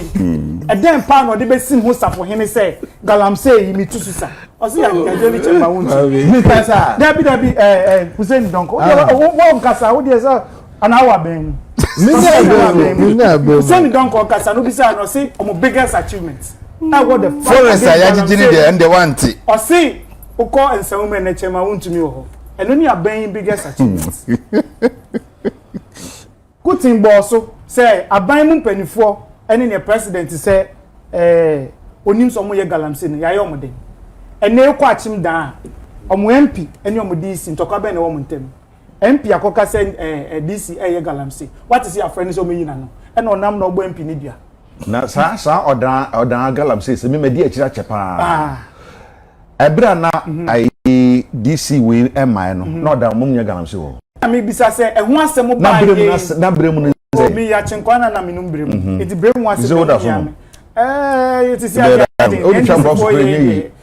me see DC in the sitting MP counter accusation we saw ye galamse we say me galamse what is all man penny stepping and what is the regional minister buffer leader Erastus Asaredonko ni investigations okoye ye say DC is now and omoji tools on excavating machines what is the president I be that and then nyame nwa say me nyafu say nebeka say omo biggest achievements say you jelly want to me. Now me, that conversation with, I think it fits into that hidden agenda. Mahama on your 30 mobeko. President Akuffo-Addo. President Akuffo-Addo mpa na owo another election to run. Are not constitutionally allowed election to run. Or see or the presidency at line so say obe fight galamse. No, the Kojili. Mahama mpokra na you need to constitutionally only another term to run. What is what can say? What is what committing to the fight against Galamse? What to be that? Neka and say me de makonya to so. And say be na resource aba no. And dey. Ayentam kase pa. Say president be kase. Say you beto Galamse so there makonya ambo. Ayentam kase. Oye so to one among. And among two yen say first and foremost yen sanctioning regime no. First don't get 3 to 5 years or they call 15 years okay. And Akuffo be criticize here Akuffo say hey Galamse ya they call 25 years or 15 to 25 and I say there be Ghana and so any assassin who hear me as in say me lose me presidency and yet you be so illegal miner you find come between 15 to 25 years or na kunya na to wo na won't be 20 na kunya na to 25 who amended the law why they amend the law no any MPP na amend the law and no say President Mahama 25 all man 20 say they be na be what does say me President Mahama and also that Jacob na so that President Mahama only akunya biadi ekwentimi kan say odin akunya to so ye Akuffo-Addo metimi kansa enti se me kase so no na mo fa na kunya di nechi Akuffo-Addo no na ma do na kunya di nechi and the term agenda building ti say me dika ebiomo so we dey 1 minute ye Akuffo-Addo penso e no hu say there be say ne yera fu say ni kan no enkrofo bi ho a omo mindset no say na no dey Fulani for year example no about mining any ade bi no aya na primitive enti ebi no hokra omunim about meters say utrin hu free nsuo hu ni ade enti ye Akuffo-Addo any University of Mines for koye collaboration set obi bia otu former kudie o Ghana he bia no mon check no mon fa ne nkosuku na mon set ne ho se ne o ye mining no sa nipa we any so fight Galamse na nya ne obi say this for say o fight Galamse a o say ye jeli wuntumi e yakom na it's the fight against Galamse there ye Akuffo-Addo ne show enough commitment ne Mahama ye there Adabraka it is because say omajeli want to meet Galamse fight autoform eya kola me last 8 ni so mu ye no eya rahosem say enipa nwotwe no efiri mu me nka ebusuafo ya but na omudi NDC ene Ghana menyosemu tintima pa enti nyame nchichire busuare me kasa no so ene me we ye bi ko wo Akwatia camp your party ni ba be your friend there be black ni there the beto ansem so the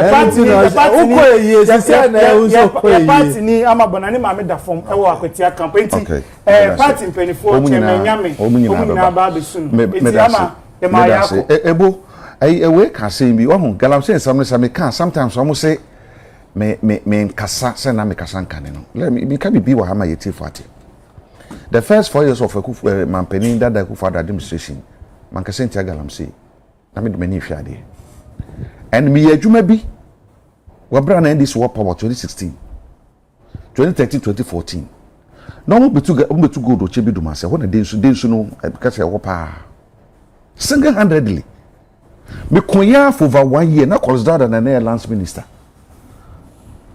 ahomachi 5 o'clock na mche ni fie gate ano the tete ne sa omo tumi antu gold no ana ndi se fie power nti na densu no aye kama say the wait ya change of government buy no ade me ye mu binom de ahoden ne ye nkwa anka we bidu ba bi nkwa anka omo ye mu bi afiri wi asempo no ye koya for over 1 year nti anye na saban fo fraba na de na ye ko ye de ye nkwa to so ko ye de gito wo se de be ye nsɛn no obi abana so abɛsɛn no yes menka me papa kwa menya me won say I say so bibi bana sa de ne na so ka na wo ka twimpa ifo adwena esi so no na mo no wa be ye otanfo senior se chiro man nipa nwotwi na so bra ye kwa obu wa ye kwa because ye se de nya de no so mfa so bia say ade no magyan say ya na de no I say and it seems say ahoho be gum bebre me so ko wuwura mu pa Mali, Niger, Burkina, Togo, Benin, Nigerians wo galamse de tumu pa an ne yatumi ti sankofo ni na if truly anye ya na ye yakofo sankofo na ye de asasere no mutu an ye je kata an ke ntumi nkoko no ebo 4 minutes ni sorry amanka de mamen shase na amanka de MPP fo mboa chairman wontumi kra mboa papa maybe o shen main information there instead of the main prison or diagnostic center pocho or your prisoner or you go prison ho no more in check diagnosis center or on tap or on tap is your right to health and so no on tap order time that was a diagnosis center right to health Ghana films are no was prison wo at be that no right to health is fundamental oh at be that bonya butro asem no there asem okay since one boy there papa na asem no bi wo ho kan no move for us to ho nze impo betu akana kofie ekono so bachen nwa na mo ye play bag ni so ho na koko wo to so ho nti sem mebre nti say na say why dem open that what can asem na what the babeni na chi do ya no sometimes I pity one to me because other cases no one if I tell you no for us I'm told even the evidence no more glaring than even the first one nti one no monka mo mbonizin bebre one MPP for no onye fine in the like fine market onye hwe which is not true eja I mean my can wa hade last me can wa hade MPP na NDC nyinala so what you be campaign a change the next for the next election opempo mo bia amfa galamsation function no constitution mama Ghana fo when say NDC na MPP no one to abam on the basis of galamsey as obo chwa hye nyina no one kasa wonyim do ye zinda wo beye nti don't vote for party or don't vote against party on the basis of galamsey ekon efforts are being made them in makain but I mean more worrying there this fight it is not a fight ever maso your phone a police for chasing Akuffo for us in Gutinho under just one leg of it if your party could succeed pa Canada or to go to Senegal. China who to go to Senegal. America who to go to Senegal. There are countries who to go to Senegal now. Echo one or manuma they want to say. They want to say. There one India we won't say. Now so who to go to Papa Senegal. Even as in also in Kwan. There you have smart experts. You have engineers waha. You have agriculturists, you have soil scientists waha. You have forest scientists waha. You have tumna. You have small one. What could see them away in China? What could see you baby? No, but sometimes you don't have to reinvent the wheel. Only why exams need to copy a copy of also a criminal. Watch you. So Obia Yazama successfully. Let's take a copy on your one. Young China, young Australia, Canada. Yes, because Chinese if they want to go though and see how they do it. And one say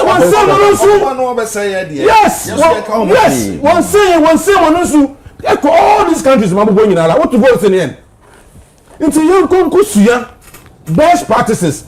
Maybe maka wa ha in engineer say wa eja yen tro nche dem by 1 month one fa road map mra e kona e be fa do a e be mining gold in order to eja because we need to go to support this economy but even kona e be fa do e bu twa ye no surin say ye na asaserin say yen soil on say see yetumi e the mazem paza no actually we are succeeding because one it will create jobs for the youth.